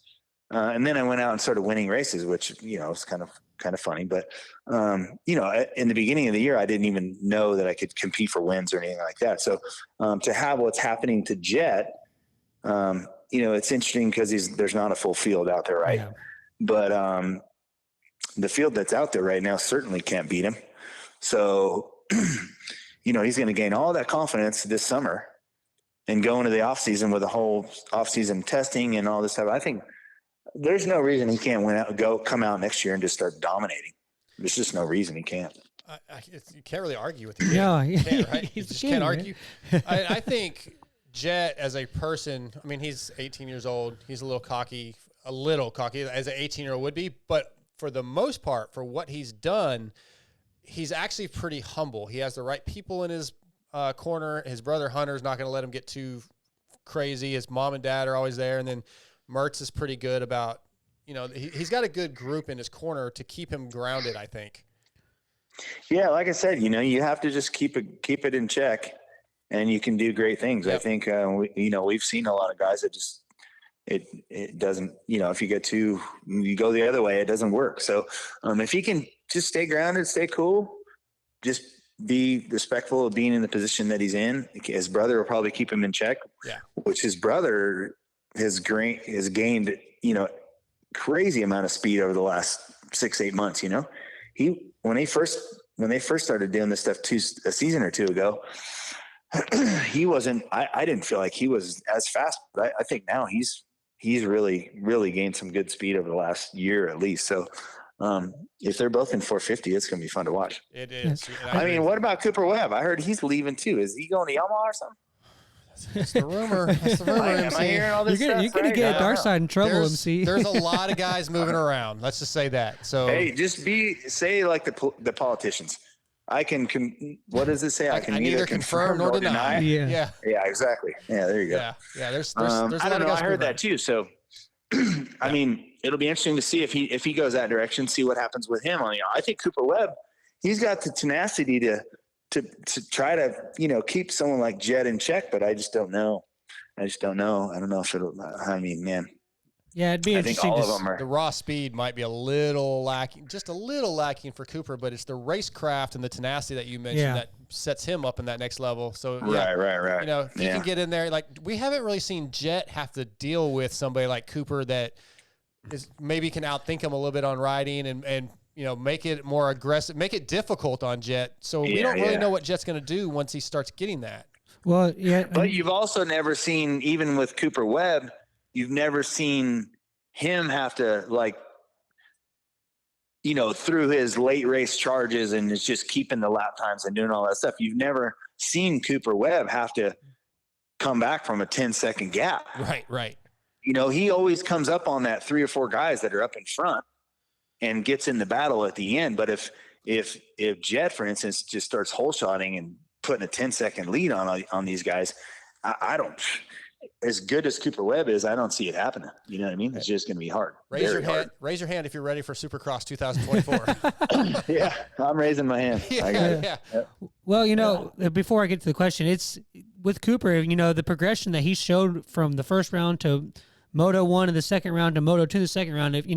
If that spike keeps going up that way, it'd be interesting to see. I'm not saying that I don't think he's going to do, whatever. He was not prepared for outdoors because he wasn't planning on racing outdoors. So we should see a better Cooper Webb in the coming weeks, but we're going to probably see a better he's jet going to have too. to ride himself into shape for sure. Yeah. We're probably also going to see a But better you're right, jet. but you're right. We're going to see a better jet too. Yeah, I think that's a good point. Oh, that was just a side one. Oh, sorry. One of the one thing I wanted to ask you, MC, was, the role of the agent has kind of changed a lot these days, and we're seeing guys like we've been talking about Jet and Hunter. A lot of them aren't doing interviews and stuff, and I just kind of wanted to know your thoughts about what the changes of the agency world has been from when you were in your era to now, and what are some of the things that you see now that you wish you had, or also vice versa, some of the things that you had that you wish you saw now? Well, listen, I didn't race in the world of agents. You know what I mean? When I was getting close to retiring and it was the end of my career, agents were starting to pop around. There was Steve Astafin around, and those. So I'm very thankful for that. In the beginning, my parents helped me out a lot, and then I had a guy named Dave Stevenson who was a guy that really helped Ricky Johnson and Jeff Stanton and Brock Glover and a few guys back in the day. So he really helped me with a lot of it too in the beginning, but I'm very thankful that I didn't have an agent. And trust me, I thought about having an agent at the end. I have Sip Kovic helped me a lot, like Hollywood.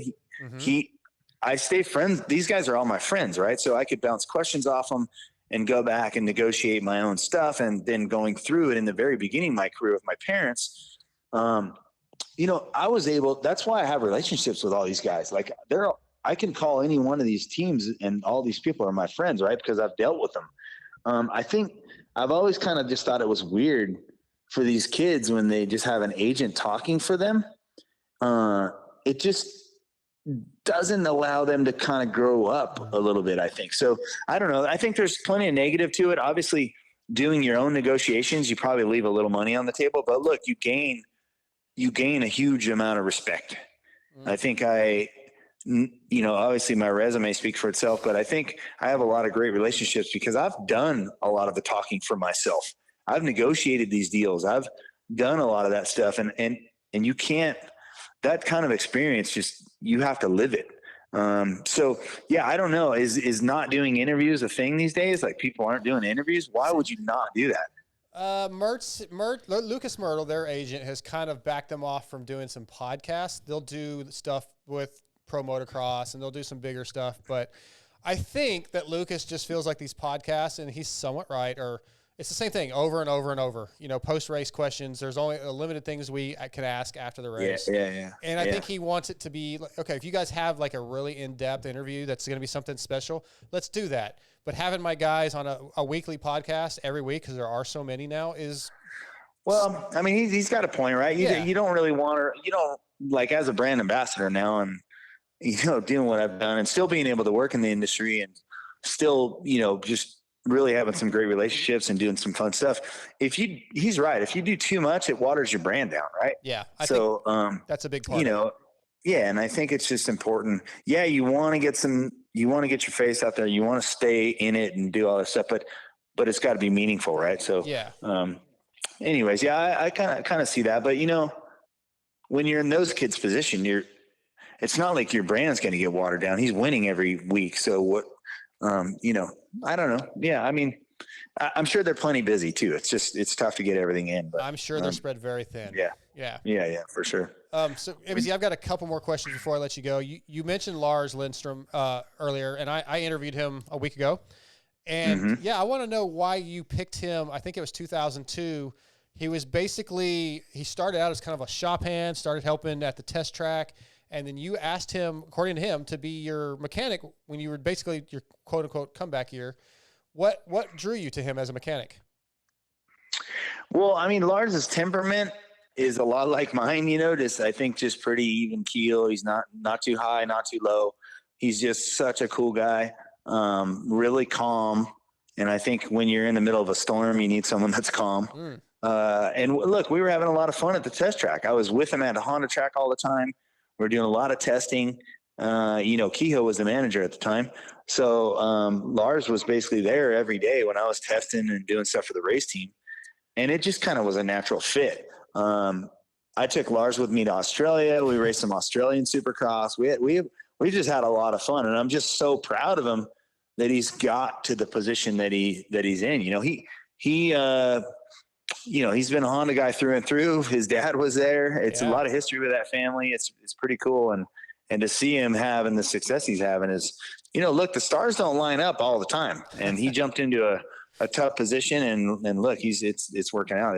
It's pretty darn cool. Yeah. In that interview, I asked him, like, what is some of his favorite memories of his career? And he brought up the Australia trips and said that, you would get a first class ticket, not just for you, but for him. And you wanted to hang out. And he talked about riding scooters around town. So at one of the towns. And and he said the same thing. He's just a cool guy, talking about you, obviously. And he seemed very appreciative, and very, very cool story. Very cool times coming from Lars. Yeah, that's cool. Well, we're good friends. We don't talk all the time, but we talk enough, and we always text each other. But yeah, I've had some fun memories with him. We were in Australia. We went to Great Barrier Reef together. Yep. We went to all that crazy stuff. So it was fun. We even I think we got food poisoning together. We were sitting in the hotel room, like just throwing up and shitting ourselves. It was like, whoa. He did not tell that story. We ate that chicken house called Nando's. It was a shitty drive-through chicken place, and dude, we got worked. So it's funny because I remember it like perfectly, because luckily when we were in the hotel room, we had these I don't know if you ever read the Motley Crue documentary books. The Dirt. I've seen the movie. The Dirt, and there's like 2 or 3 of them, but we had them all. The Nikki Sixx one, and all that stuff. So we had those, and we were reading them because we were just laid out. So it was pretty crazy. And we were sitting there right on the, in the Gold Coast, like right over the ocean and the whole thing. We couldn't even go outside. So anyway, good times for sure. And Lars, his temperament is perfect for being a team manager. Eric Kehoe was great at it because his temperament was so cool. He's not high, not low, just real calm. And, I'm just stoked for him. Yeah. Stoked for him. We had some fun, but it's cool. 2 more questions. Well, I was thinking about this throughout this interview. If not only is MC obviously on the Mount Rushmore for motocross, but dude, he's on the Mount Rushmore for just like coolest lives. He is the coolest. Yeah, dude. I told him this. I think I told Bradshaw when I did the in-depth Bradshaw thing. I told Lars that. Anyway, McGrath very well may be the coolest person on planet Earth. If you ever, Scotty, get a chance just to talk to him, there is just this aura of fucking coolness. I mean, I had his action figure when I was a kid. Of course it'd be cool, man. That's so funny. Yeah. I've told this before, right there on the wall. There's the 91, 92 autographs, man. Team Pete. That's so funny. Anyway, go ahead. Well, my question is we kind of talked about this earlier a little bit with Eli, but I did want to ask you what you would do in those exact shoes that he's in right now. Coming back or not, and then also if you had the chance to give him advice in this scenario, what would that advice be? Oh man, it's such a tough question. We all know we all sit here on the sidelines, and sometimes we try to think and predict what someone like Eli would do, but he's pretty unpredictable. Yeah. He's proven that, and he kind of just he floats his own boat and just goes his own way and does his own things. But look, as I said before, the end of my career was not a picture perfect ending to me. I didn't ride well at Yamaha at the end of the last year, 2002. We all know the stories. I've said it before. Keith and the Yamaha guys wanted to just cut my salary in half and then give my money to Villeman. And I was like, what the F, So anyway, it was really insulting kind of at the end. And I had so many friends at Yamaha. I mean, Keith and I got along really good. Bob Starr is a great friend of mine. John R. and Bob and all the guys there, Steve Butler and all the guys, they were all great when I was there. It just was a weird ending. And then, to have the thing happen with KTM, they just kind of weren't ready for our American world of supercross and motocross and decided to kind of bail on what they had talked about. So that was just a weird ending for me. I always thought when I was riding high at Honda and I was in Jet Lawrence's position and killing it and winning everything, I always thought hey, I'm going to ride off in the sunset riding a Honda. Right. And then I was like, oh, I'm going to ride off in the sunset riding a Yamaha. And then all of a sudden that shit hit the fan. I was like, wow. Okay. And then, the ending there just kind of it really wasn't picture perfect what I ever imagined. Now, relating to Eli, I mean, he's got to be going, this is what I'm imagining he's saying to himself. I'm killing these guys. I'm just about to win this championship. And then boom, I pop my Achilles. This can't possibly be the way that I end this thing. So my thought would be he's probably thinking, okay, I need to get better. I need to do all the rehab. I need to come out and race Supercross next year, win some races, even if he didn't win the title, just win some races, prove that he can still win. And that wasn't the end of it. And then he might feel better about walking away from it. But I think right now it'd be very difficult for him to go, you know what, that's it. I'm done. I'm just going to end it like that. That's just a weird ending. And I don't imagine that happening to him. Mm-hmm. That's kind of my thoughts on it. However, I mean, he could ride off into the sunset right now and we all wouldn't fault him for that. I mean, right. He just had a great year. He was killing it. So I don't know. What's your guys' thoughts on that? I mean, I think you brought up a good point. You said your career didn't ride off into the sunset, though, so to speak, the way you wanted to. But I mean, when we think of you, we don't think of the year that the KTM ride didn't work out, or the years that you came back and rode the Honda. We were glad to see you back, but when we think of you, I think of Honda and Yamaha days. I mean, that's what we think, and I think Eli has done enough to where he can rest on those same things. He can hang his hat on a lot of those similar things, and he doesn't necessarily have to come back. But you made the good point of he's going to have that feeling to want to not end that way. I think he will, but then you also have to look at the fact his third child's on the way. His contract's up, so he would have to say pretty quickly he's going to have to make a decision. Yeah, where's he going to ride? Because, otherwise Yamaha's going to need to find somebody else. And then if he doesn't make a decision pretty quick and then all the teams start signing 2-3 year deals for all these guys, where's he going to go? Yeah. So those things play a factor.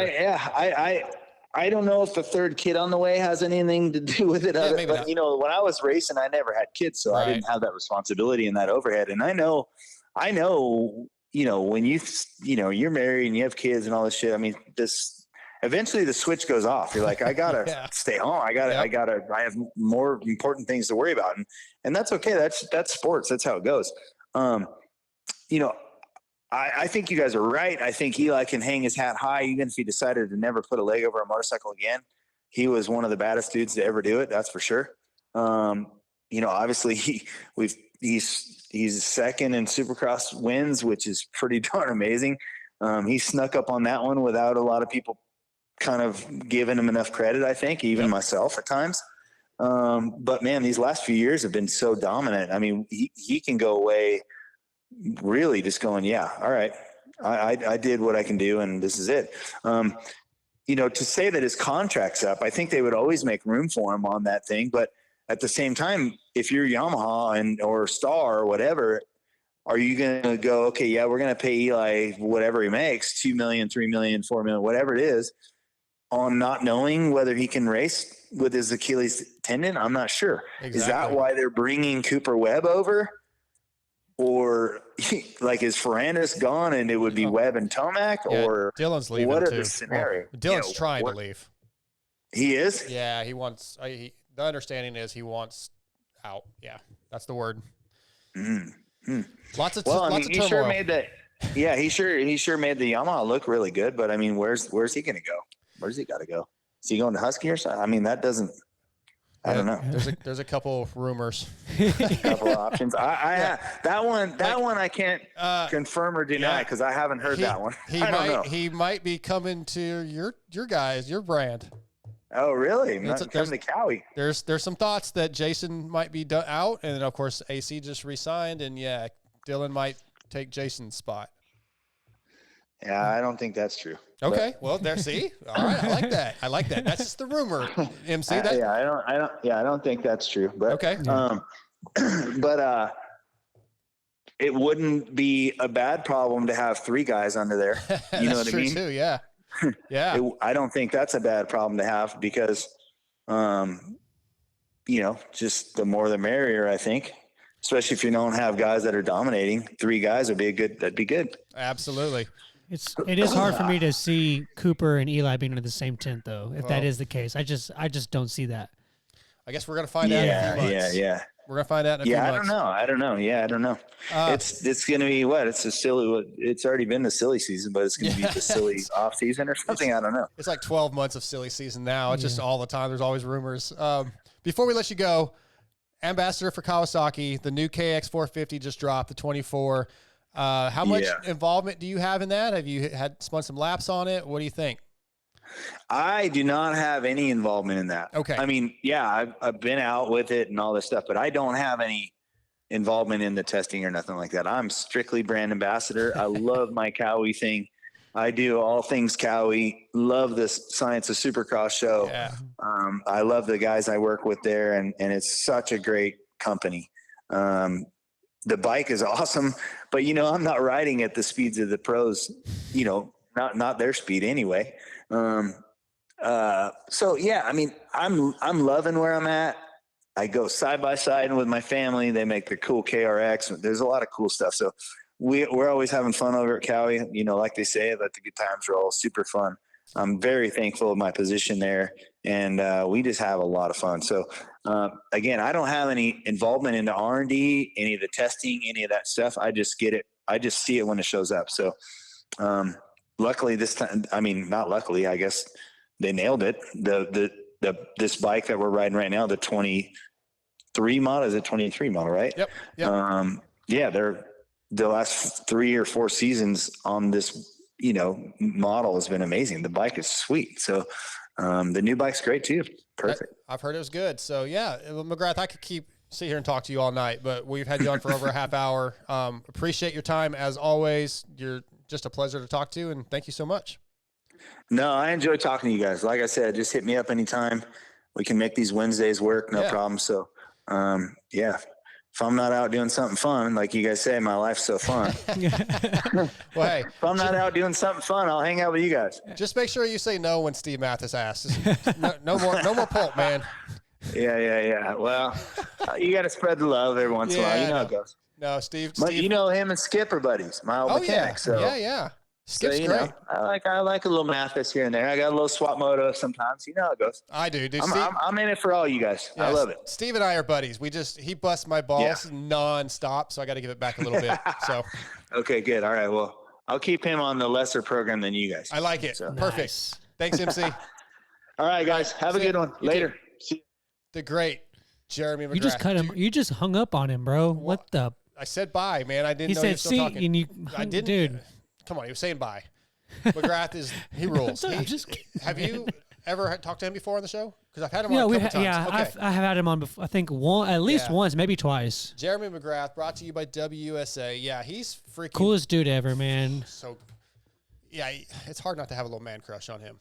Dude, you were like, he was like you were like his kryptonite. He was like getting you to like spill some secrets and some rumors, and you were kind of like cheesing. You were like, Jeremy, I shouldn't tell you this, Jeremy, but not that secret. I know, but you're like sort of out there. You kind of had the aura of Jeremy. I shouldn't tell you this, but I'll tell you, Jeremy. Okay. All right. Is that how it was? It felt a little bit like that. You had the little, girl cheesy grin and the little blushy cheeks. I mean, it's the king, dude. Like I mean, going to the part of having him as I was a kid, watching him grow up, and like that was literally my childhood. I had his video games. Yeah. He was the king, and to like just sit here and talk to him like he's just another dude, and we're just having a kind of a bro conversation about motocross. Like that, I would definitely could say that was something that if you told me 10 years ago that was going to happen, I wouldn't believe you. But it's so awesome. I feel the same way every time I talk to him. Yeah. Jeremy McGrath tonight, brought to you by WUSA. Back on the line, our boy Lewis Phillips. How we doing, Lewis? Do you also feel that way when you get to talk to me? Not quite as much as McGrath, but maybe Wow. minimally. Wow. Jeez. I mean, come on, dude. You're not McGrath, Lewis. You're just not. Brutal. Yes, but I just like to think the polite thing to say, Jamie, is yes, of course. You are one of my friends, and I wanted to be honest with you. Okay. I also appreciate that. Hello. Hello. It's good to have you back. I want to talk about a couple topics before we let you go again. So we're going to get right into the Luxon MXGP review. Luxon, when it comes to triple clamp, suspension, and chassis parts, there's no comparison. Luxon MX makes the best parts you can buy. Luxon's advanced engineering background and techniques allow them to develop products that are unlike the rest. They're lighter and stronger with optimized stiffness to enhance your riding comfort and precision. And Luxon products are designed, engineered, and made in the USA. So check them out online at luxonmx.com. Use that promo code MotoXpod to save. Lewis, we just finished up with the MXGP of Latvia. First things first, and I listened to most of your MXGP review, and I agree with you.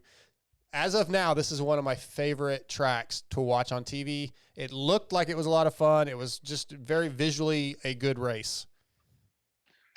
You would actually love this race because, yes, the track looks great on TV and blah, blah, blah. But the vibe is amazing. The city is brilliant. You would enjoy this experience of this Grand Prix.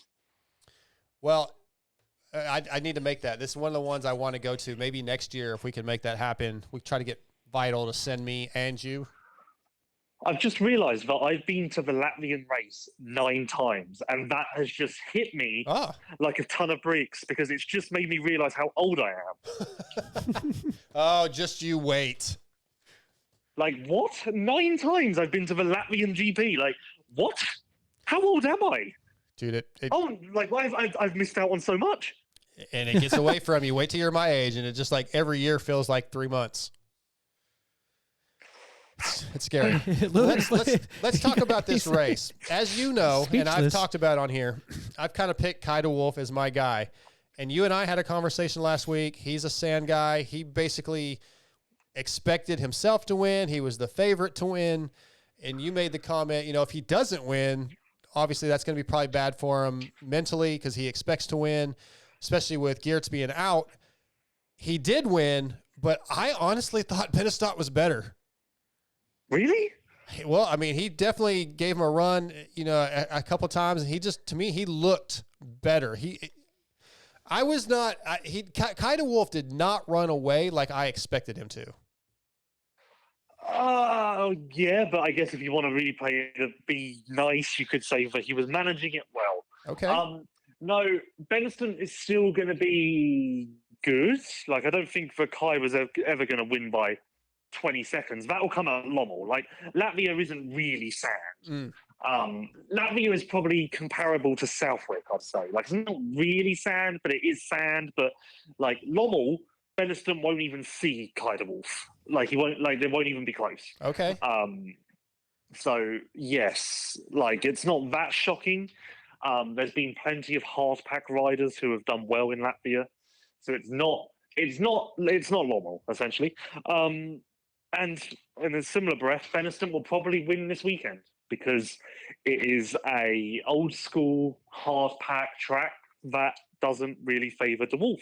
So I expect Benestadt to win this weekend, Adamo to be second, and de Wolf probably to be off the podium. But that's just the swings and roundabouts that come with MXGP and the very different tracks each week. As of right now, and I don't like saying this, but I feel like Benestadt is the favorite at the moment. Do you disagree or agree? I wrote Benestadt off before Geertz got injured because he was really there was 2 weeks in a row where he really was irrelevant, essentially. But since Geertz got injured, he's definitely stepped it up and impressed me. So, yeah, he's more in the conversation than I thought he would be. Kai de Wolf is still my favourite, but honestly, it's so close between Kai, Benestadt, and Adamo that you can pick any of them, and I wouldn't necessarily disagree. Okay, Scotty. Yeah, I saw a little bit of one of the clips I saw was Kai scrubbing those jumps, like when he was trying to make that pass. I thought that was I was like, whoa, that was impressive. Just to see. Sorry, I interrupted you. Go ahead. I was saying his technique is insane. Yeah, it was wild to see. But I guess I'm going to be the opposite of you on the sand track things. I don't like riding sand tracks. I don't like watching sand tracks. Really? I know Southwick in the U.S. and it's like the sand track to watch. I don't like watching sand. I don't like watching Okay. Southwick. I don't really like watching the tracks that we were at this weekend where it's just like oh who's gonna be able to bunny hop over this double in this. Oh, I thought some of that was so cool. Yeah, I mean, some of the passes some of Hurley's it made is, were but just poetry in motion in the Now- MXGP class. Now I'm here with Lewis to if the vibe's cool, then I'm here for it. Let's go. The party's on. If it's a cool vibe, I like that. I'll maybe that part of the world's really cool to visit and stuff. I'm here for that. But just simply sand tracks themselves, I'm out. That part of the world is definitely cool to visit. Like, I never had any desire to go to Northern Europe, like Latvia, Sweden, Finland. Never interested me. But the Latvian GP, the Swedish GP, they are just very good and very nice places and just great, really. Yeah, it is a very nice part of the world. But yeah, I can see that point of view. But again, Lommel is so much on another level that is fun to watch, because they're like, guys are getting really tired and guys are making mistakes everywhere. Like, it's very much kind of may the best man win. Well, and that's funny. Just at Latvia, the Husky guys, who they all made mistakes in that second moto. Just even when Kai went down, I was like, oh boy. Yeah. Well, yeah. I guess it's a good thing that he won with a crash. Yeah. But I do you guess think actually that's quite good. Do you think he wins if Lucas and Moostike don't crash? Do you think he still wins? Probably not. Yeah, that's what I thought. They all crash, so it's an even playing field. Sure. Effectively. Yeah, but like I say, I don't expect Kai to win this weekend. So it's all going to be about damage limitation this weekend. If he can go 4-3, that's good. Okay. Well, I'm glad to know that going in. I do have a random question for Lewis. I was watching the race and I saw that they had that. It's like a section where it kind of had like a double, and it was real kind of rainy, so the ruts were making them have to not be able to scrub, and they were kind of popping up. But it was like a double, then it kind of went up further into like a little roller uphill? that went into the corner. Has you said you'd been there several times. Has that ever been a triple, or has anybody ever tripled that? Or like, it looked like on TV that it could be a triple, but then when I really looked at it, I was like, no, that is definitely not a triple. The track used to go the other way, so okay. that's only been there for 2 years, maybe 3 years. But when they first ran the track that way, when we all walked the track on Friday, we all looked at it and were like, "Oh, someone's going to triple this." And then the second the practice started, it was like, "Yeah, that's not going to happen." Yeah, never mind. Well, no surprise. No one's ever. No surprise in MXGP class. Hurlings just worked everybody, kind of held back, did his thing, and then all of a sudden just took off. Favre looked good in Moto 2, so yeah, there's still some good racing going on in the MXGP class. Prado, I thought was I was impressed with Prado. Hurlings just adds so much to the championship. Like, imagine if Hurlings wasn't racing. Oh man. Oh yeah. Like, Hurlings just makes the championship, in my opinion. Just the way he rides, the aura around him, what he brings to the table is just makes it so much more entertaining across the board. And we saw that last year when he missed the entire year and it was horrifically boring. But no, yeah, I think Hurlings is still my favourite for the championship. Prado's going to have to beat him straight up. Prado is impressive, but he's like 98% of the way there. And I would be interested to see where Prado would stack up against Geyser, actually, because that would be a good litmus test of how good Prado is this year. Because Hurlings has always been a step ahead. He's always had more in the tank. But it's just, so, yeah, would Prado be beating Geyser? Maybe, and that would be really impressive. So, and a step up from where he's been.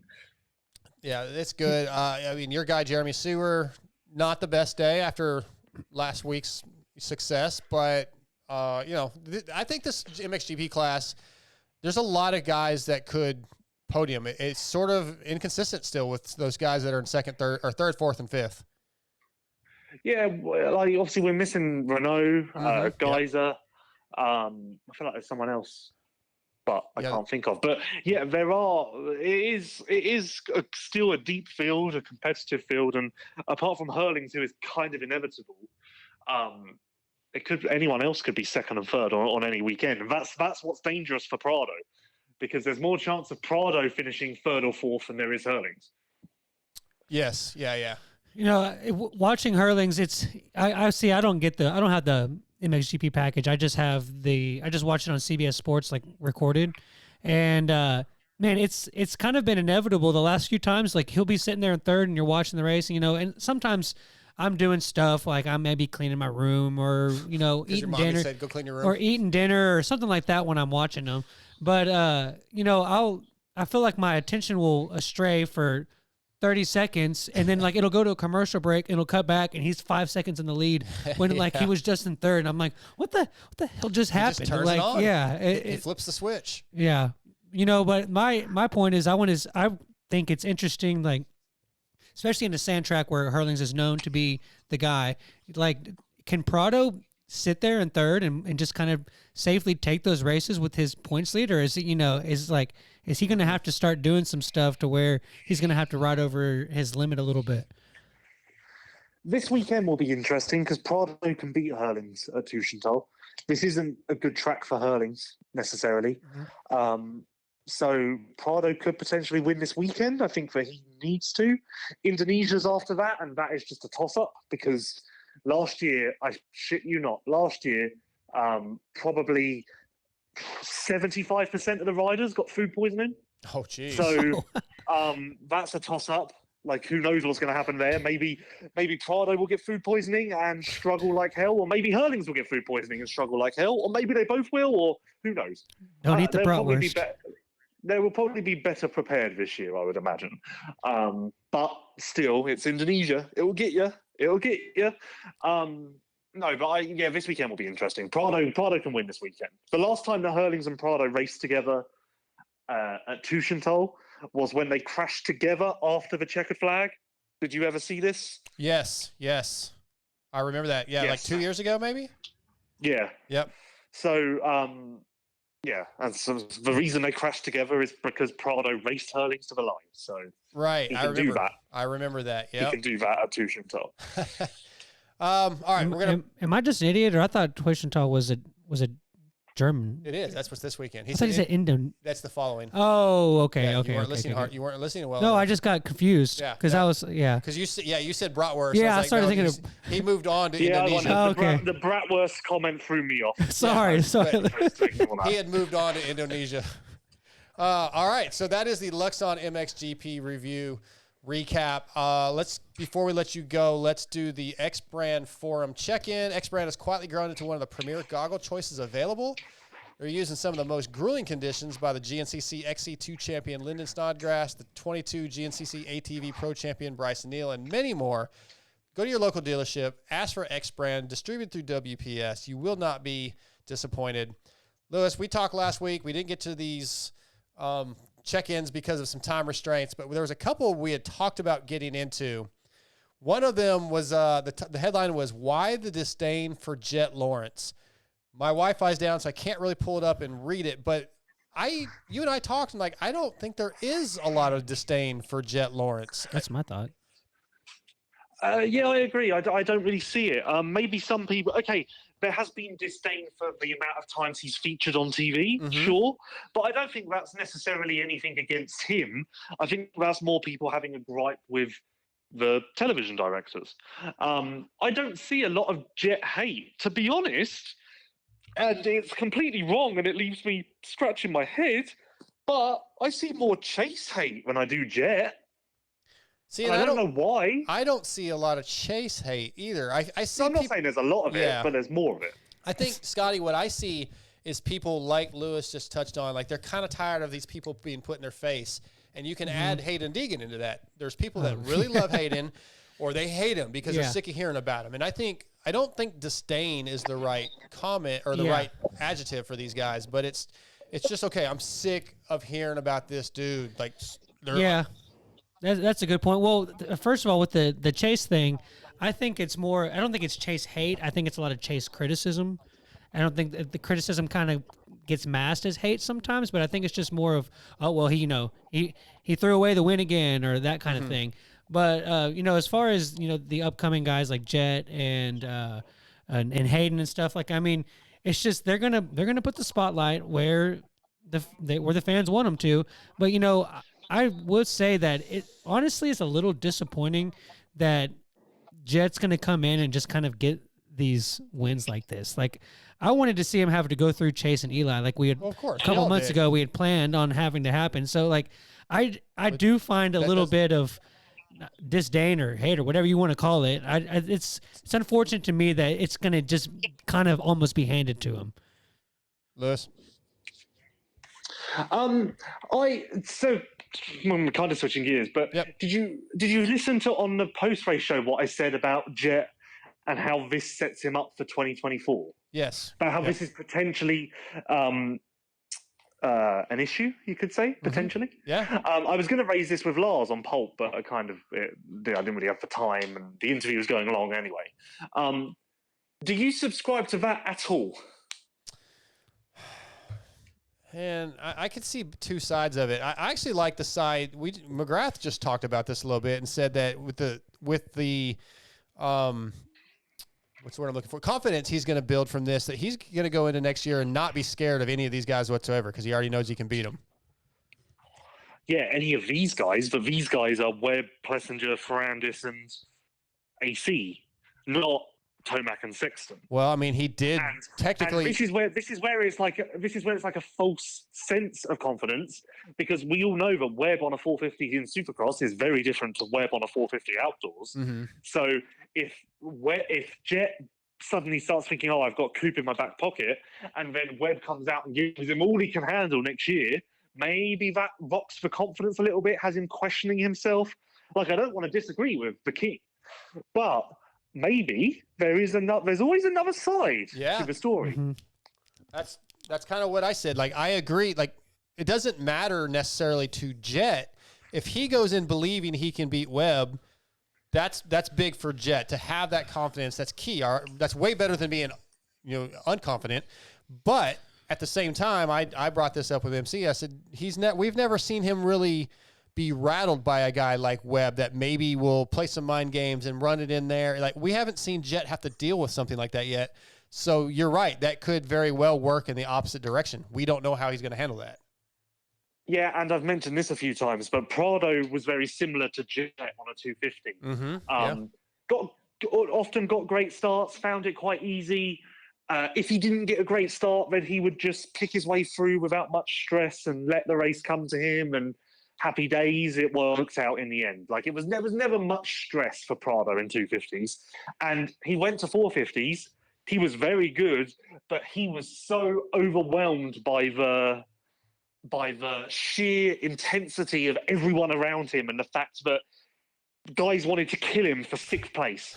Guys wanted to kill him for and even now, he's been in the class for 4 years, and he still mentions that. He still says, like, yeah, it's just so much battling in the 450 class. And Jet isn't getting that at the moment, but he will do eventually. So that will be that will be a hurdle that he has to overcome eventually. It was meant to happen now, but obviously the injuries mean it isn't happening now. Mm-hmm. But it just delays. It would almost be better for Jet to get that out of the way now rather than delaying it, because you could argue that the state of the field at the moment with injuries and whatnot are hurting Jet because it's not helping his progression along.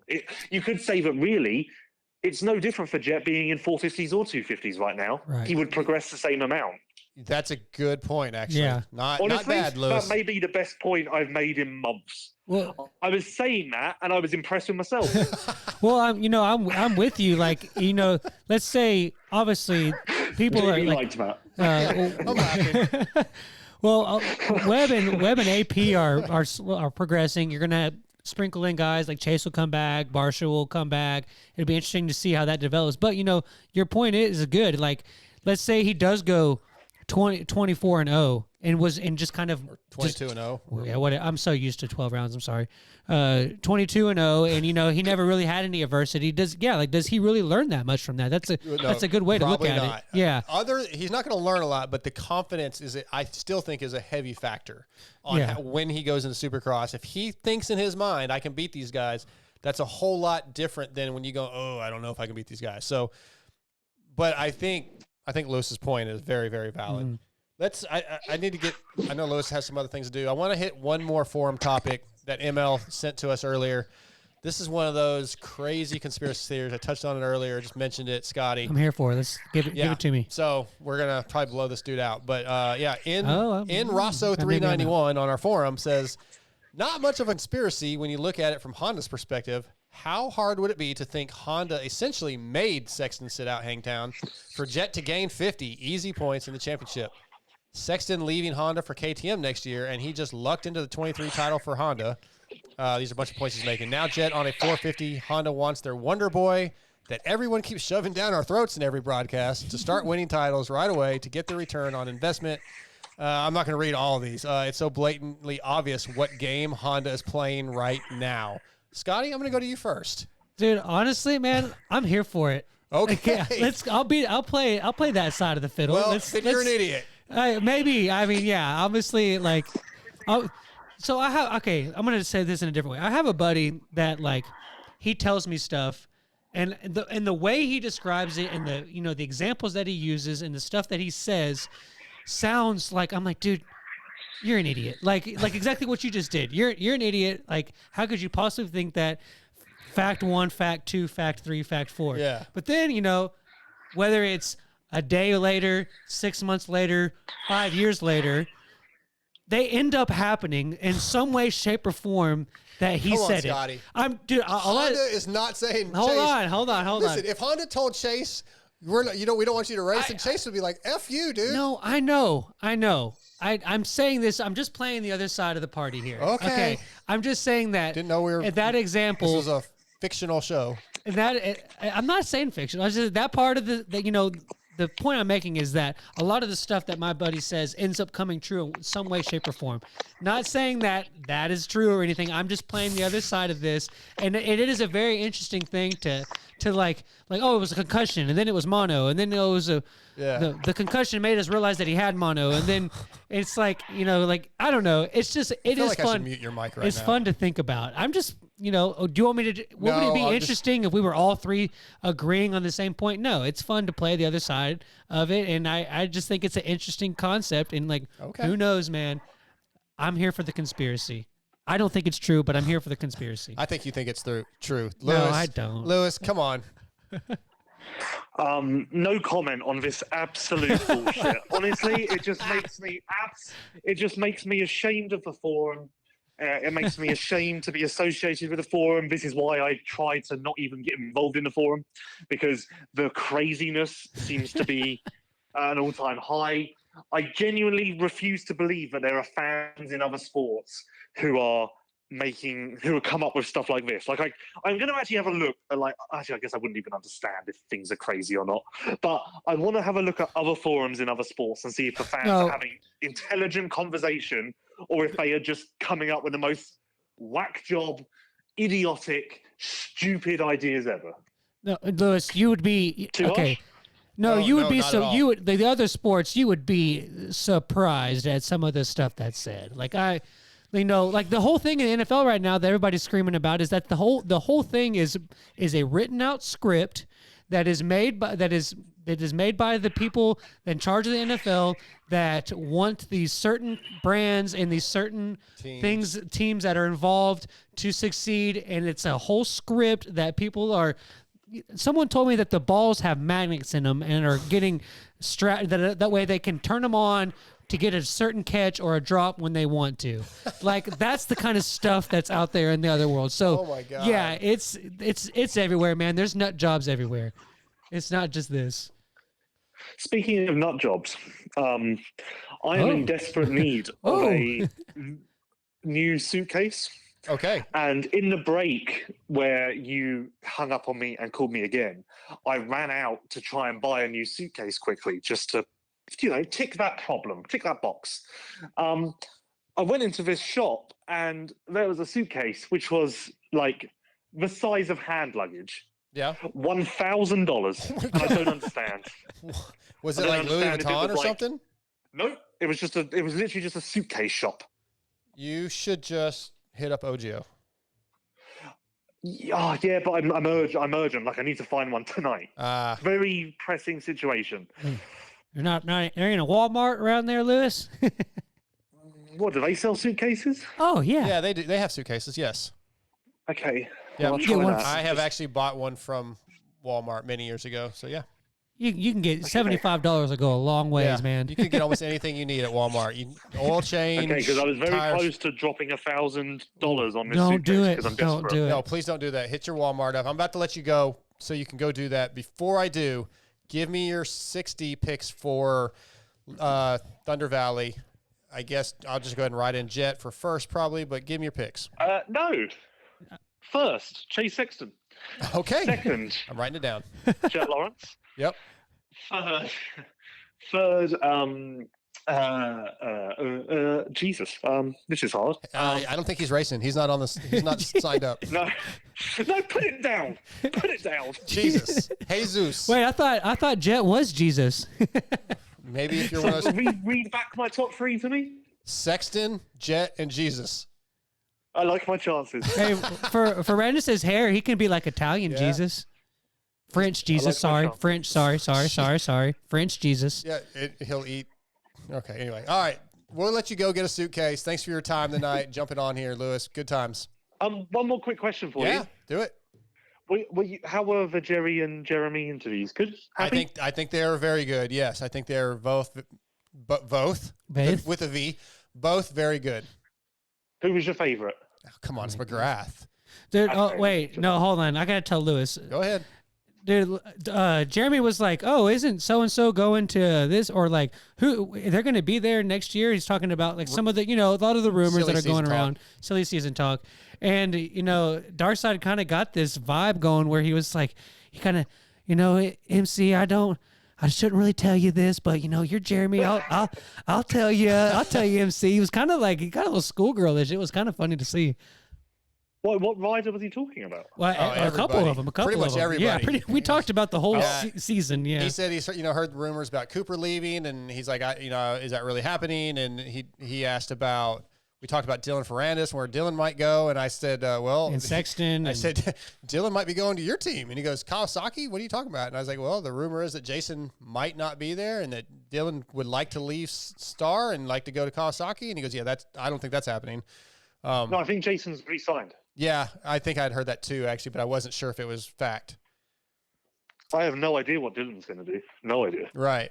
But yeah, he was just talking about some of those things, and I was like, I'm not really supposed to say, but Yeah, I did well, because you he's did. McGrath. You gave in, bro. I did. He's Jeremy freaking McGrath.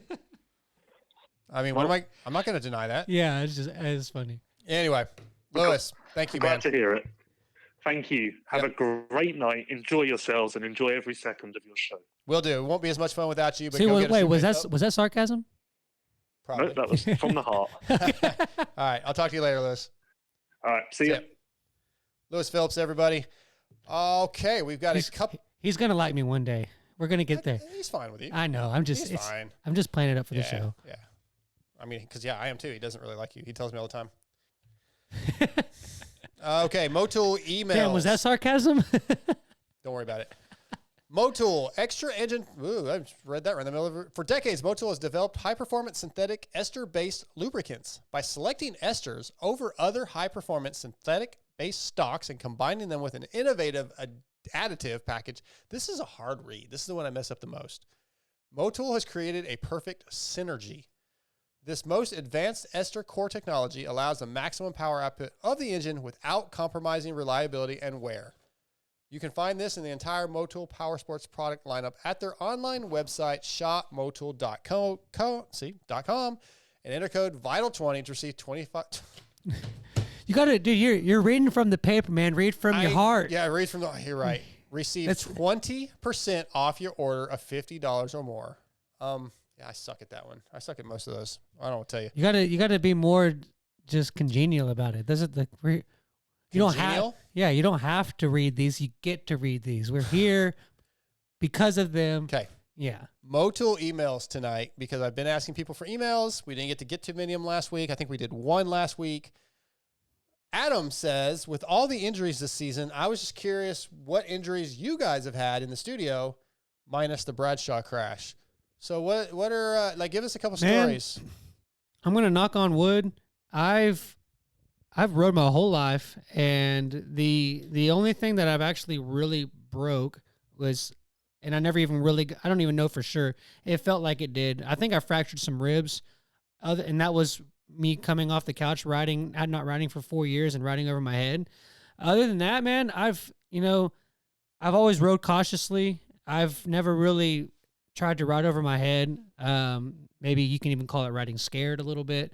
But I've gotten lucky, man. I do have some nerve damage in my back that gives me kind of chronic pain that I kind of deal with pretty regularly. Mm-hmm. Like sitting in certain angles, I can't sit on like a bar stool, or like a stool. Oh yeah. Like I have to have a back to my chair. I can't sit like on a bench with no back for longer than 10 minutes. Other than that, man, I've been quite fortunate. A couple concussions. Other than that, I've never really had too bad of ones. That's good. I've had a lot. I don't even know which one I would pick. The worst one I ever had was when I broke my left humerus. If you want to go ahead and make the joke, get it out of the way. Yeah. Okay, good. That one was terrible. That one was the one where I screamed all the way to the hospital. If I really, was it because it kept like pushing the nerves and like it was like going back and forth? Yeah. Like I was laying on the ground with like the top of my head on the ground, kind of bent over, just with my left arm, which was the one that was broke, laying there. And I really couldn't lift my head to look at it because I was just in so much pain. And I felt my lower part of my arm for halfway down the humerus, down to my hand, just I could feel it swinging loose. And it almost felt like it wasn't there. Mm-hmm. I literally asked the paramedic or whoever got to me first, hey, I know this is a weird question, but like, is my arm still attached? It is a very weird. Because all the nerves are just completely gone. It was so painful. That was probably the worst one. And the Bradshaw one that was scary because I thought I was going to die for real legit thought I was going to die. I've had a bunch, a couple of nasty broken wrists, but I think the humerus and pelvic bone. I broke my pelvic bone. So 95-ish, first time I had a collapsed lung and I broke collarbone. That was at Swan here in Texas.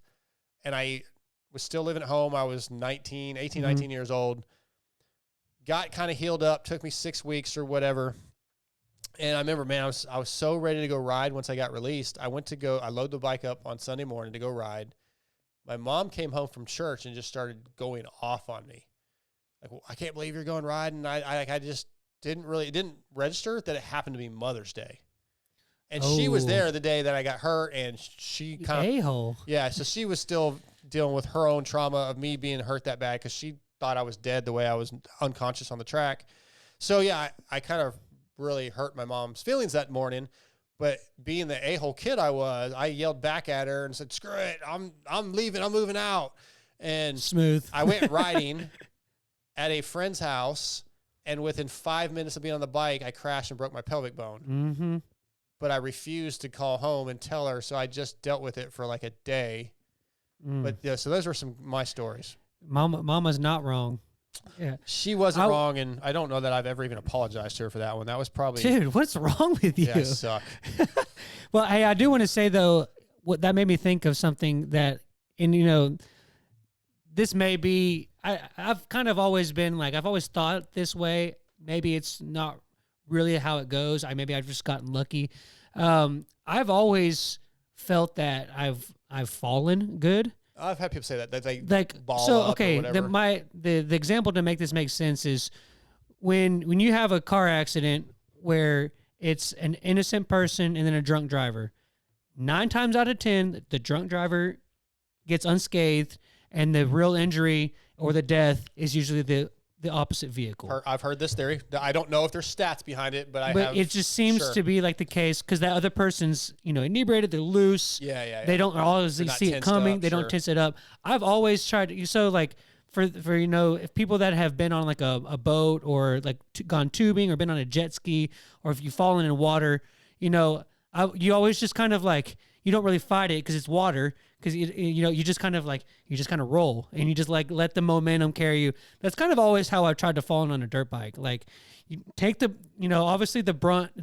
You don't want to tense up too much, because that's how a lot of collarbones get breaking. I feel like broken. I feel like breaking is you tense Breaking too, electric boogaloo. You tense up, and then that you're tense. So then that muscle. I've always kind of like, sometimes you don't get the especially like when you get those instances where you collapse the lung, where it's just like a brunt impact, where you just kind of get knocked over the bars. And you don't really have time. It's just a straight impact slam. Obviously, that's kind of unavoidable.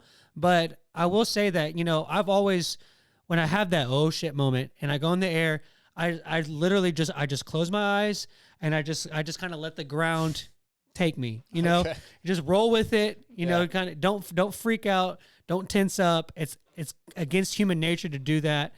And like I said, I could just be getting lucky in these scenarios and not having worse. But I do feel that I've always just kind of let the impact of the crash take me to how I was going and not try to fight it. Just fall with the bike and just kind of take it for what it is. And that's, knock on wood, but I've been relatively unscathed with a lot of my crashes. So we have 3 more topics to get to. Or once again, we're not going to get through all these emails. I want to do one more, which is, who were your favorite riders growing up? We just talked to him. I think we just figured out who one of mine is, if you didn't already know that. Did you have any others?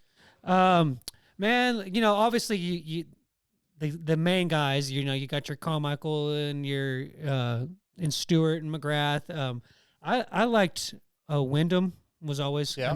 He's kind of from around this region, so Sure. he was always one. I'm trying to think of. Well, you can go ahead and name a couple. Well, I'm trying to think of an off-brand mine one. was Guy Cooper, and then Kyle Chisholm is still my guy. Yeah, So Chisholm's those cool. are really my guys. Guy Cooper in my first Supercross, when I didn't know anybody, he was doing this double. I think it was 91 Anaheim, and he's doing this quad. There was 2 little doubles. Back then, that wasn't really a thing, but he was quadding it, and I was like, holy crap. And he was just one of those guys that was always happy, even if he wasn't winning. He kind of reminded me like Travis Pastrana years later, like just having so much fun, just wanted to jump his dirt bike and race, and I was a fan of his. Yeah, that was cool. My dad's favorite when I was growing up was LaRocco. Mm-hmm. He was just just steady, always there on the podium. You can put him there. Probably one of those guys, LaRocco, Wyndham. I wasn't never really a Emig fan. I never really got on that train. Our next guest is on the line, Jeff Emig. That's fine. I've talked to him, be respectful, but it doesn't mean I dislike him as a person. It just wasn't my thing. But yeah, I'd say like LaRocco, Wyndham.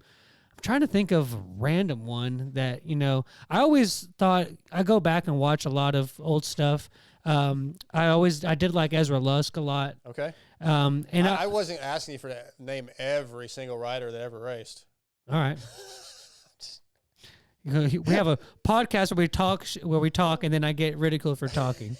Just like fucking with you. The last thing I'll say is I always was surprised of that Damon Huffman didn't have more of a career. Yeah. That one was kind of an anomaly to me. Okay. But I'll shut up now. Yep, thank you. Pro X highs and lows, we'll jump on those for a second. Rooted in racing from motocross to off-road, supporting teams like Pro Circuit Kawasaki and Pro Yamaha and SLR Honda. Pro X has been dedicated to supplying quality components since 1975. From complex jobs like an engine rebuild to simple maintenance like filters, chains, and sprockets, Pro X aims to bridge the gap between OE quality and affordability. So find Pro X at your local dealer or online retailer. Visit prox-usa.com to search for parts for your bike and follow Pro X Racing Parts on social media. Pro X highs and lows. Do you have yours ready? There's a lot of lows to choose from, Okay, I feel like. give me one. Sexton not being there / the track. Okay, what's your high? High, you know what? I'm going to go with seeing two things. Seeing the guys that don't normally get a chance, like we talked to tonight with Jerry Robin, get the top 10s. Those guys getting highlights was cool. And then I'm going to go with Deegan getting his first moto win. Ah, good one. Yeah, Yep. he did it. My high is Kai DeWolf with his first MX2. Oh, I win. always forget that we can do Yep. other stuff besides. I always just think of straight the AMA race. And then my low was J Mart's injury and Grant Harlan yeah. crashing out. So those are my Pro X or Prox highs and Yeah, lows. that J Mart one was rough. We got to get to our 60 picks in a moment, but I also want to talk about real quick a couple stories. So I don't think I made the discussion. Maybe I did last week that I am going to make an attempt at Loretta's in 24. I am officially on troll training. I had literally my very first salad as a meal today. It's disgusting. I'm not happy about it, but I am, I'm going to be working on eating better. I made some snacks that are like super healthy, and the road to Loretta's has begun. We have just over, well, basically less than a year, I guess, before qualifiers and all that crap, but basically a year. And this past weekend, I don't know if our listeners all follow me on social media, but on Instagram and Facebook, I posted a picture of me almost getting taken out by a deer in my road to Loretta's. So yeah, that was interesting. But I don't know if anybody's going to care. But over the next year, I'm going to be doing some updates and a lot of social media posts and trying to maybe make this interesting. My first attempt ever at Loretta's and how that's going to go. Going to Texas Tornado tomorrow morning, which is Colin Edwards training facility down near Houston, where Van Martin is a coach trainer. And I'm going to go down there and spend a couple of days and work on some technique and hopefully learn something. Yeah, it's funny to watch you try to eat all this, talk about eating all this food. Like, it's not you to eat a salad. It's not. I don't even like lettuce on my hamburger. No, yeah, you're a meat and cheese, man, potatoes. am I ever. Yeah, dude. A lot of that's going bye-bye. Yeah, it's funny, but it's funny because for all the listeners, we talked about this before we got on the air. It's like, I had to eat this salad. I don't eat a salad. It was with olive. And like, you give him suggestions that are within the diet to add and makes it somewhat better, and he's like, it's still just a salad. I don't want to make it. I don't want to make it better. I just want to suffer. Or add pumpkin seeds. I'm like, yeah, I can do that, but it's still freaking. I'm eating grass. It's not going to be good. You can make the grass better. It's not going to be better enough. But, like if I could dump chocolate on it, okay, here we go. Can I mix it in with my Fruity Pebbles? Now we're getting somewhere. Add some raisins, man. I don't know. It's still freaking leaves. It's just not. You're not gonna make it better. You're just not. It's not. You can. Lies. Well, okay. Lies.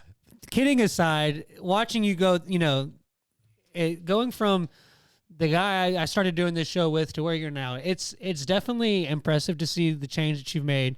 You look way different. Like so hot. Yeah, so hot.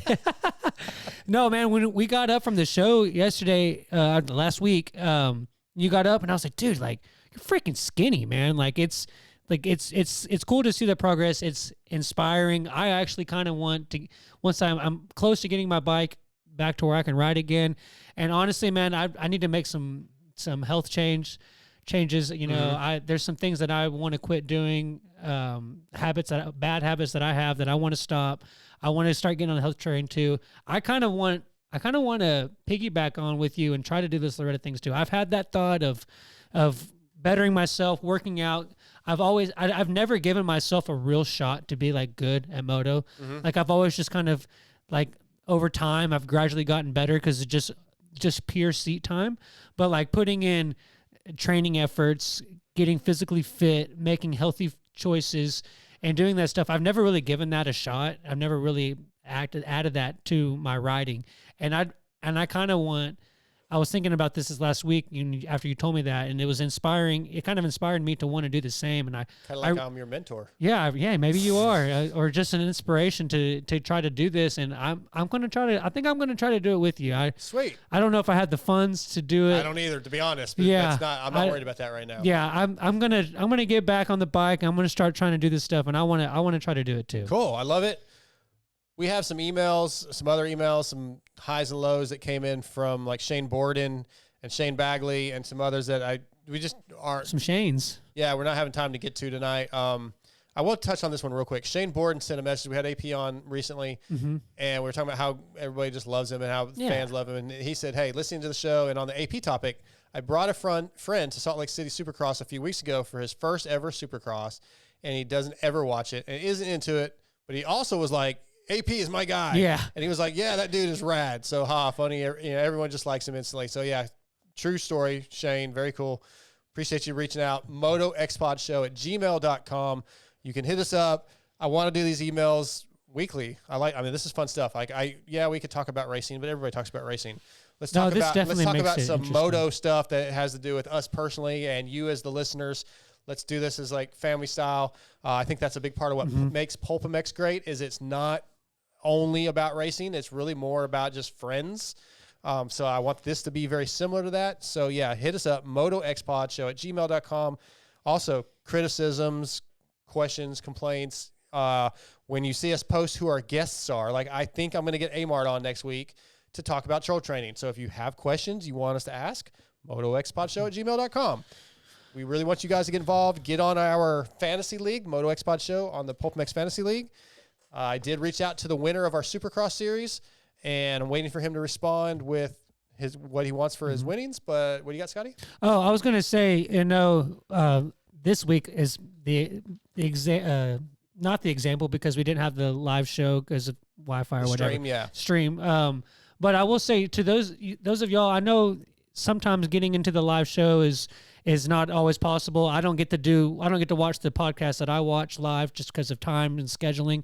But if you ever have a moment to drop into those, we have a lot of fun in the chats. There's a group of guys in there that's all familiar with the show. There's a lot of insight about what we're talking about. Some of the stuff that, there's some stuff that sometimes I have something that I want to say or, anybody else that we can't just, the topic that they want to bring up or that they say, we can't always implement at the show. There's just not time. We have, restrictions on who we're talking to, when we're talking to them. So the chat's a good way for that. Yeah. You can even go back and watch it on YouTube and then watch the chat as like it is live. It's fun. So those of y'all that have been trying to get to watch us live, go for it. It's a good time, and we'd love to have you on the chat. Yeah, and I think over the next couple of weeks we'll probably just do 2 guests because it does give us more time to get to some of these topics. I like this. I do too. As long as we're getting a lot of involvement, so that we have stuff to talk about like this, then I will do it. But when we're not getting responses, it makes it kind of hard to get into these type of things. So 60 picks. Since its inception almost 12 years ago, 60 Helmets has been dedicated to the relentless pursuit of brain protection. From the original ATR-1 to its successor, the ATR-2, the goal was to develop a revolutionary design concept utilizing creative, forward-thinking technology that would change the market and improve the safety capabilities of the sports helmet. The helmet is the most important piece of protective equipment you will purchase, so visit 6dhelmets.com or go to your local dealership and ask for 60, try them on. Yeah, they're maybe one of the more expensive helmets, but there is a reason. You do often get what you pay for. Yep. 60 picks for Lakewood, Thunder Valley. I'm going Jet, Aaron Plessinger, Dylan Ferrandis. What do you got, Scotty? I'm going to take a wild guess and say that Jet wins. I'm going to go AP Cooper Webb. Okay. There it is. Oh wait, I wanted to ask: is there anybody that's coming back for this round that hasn't been there? I don't think so. Okay, no, I don't think anybody's that's coming my back picks. just yet. Yep. Okay, so we're gonna wrap this thing up. I want to thank all of our sponsors, our presenting sponsors, Racetech and Boyson, as well as ProX, X Brand, Guts Racing, 60 Helmets, FXR, Luxon, Motul, WSA. I want to thank our guests, Jeremy McGrath, Jerry Robin, Lewis Phelps for coming on, Scotty for being in studio. Other than that, guys, that's it. We're out. We'll be back next week.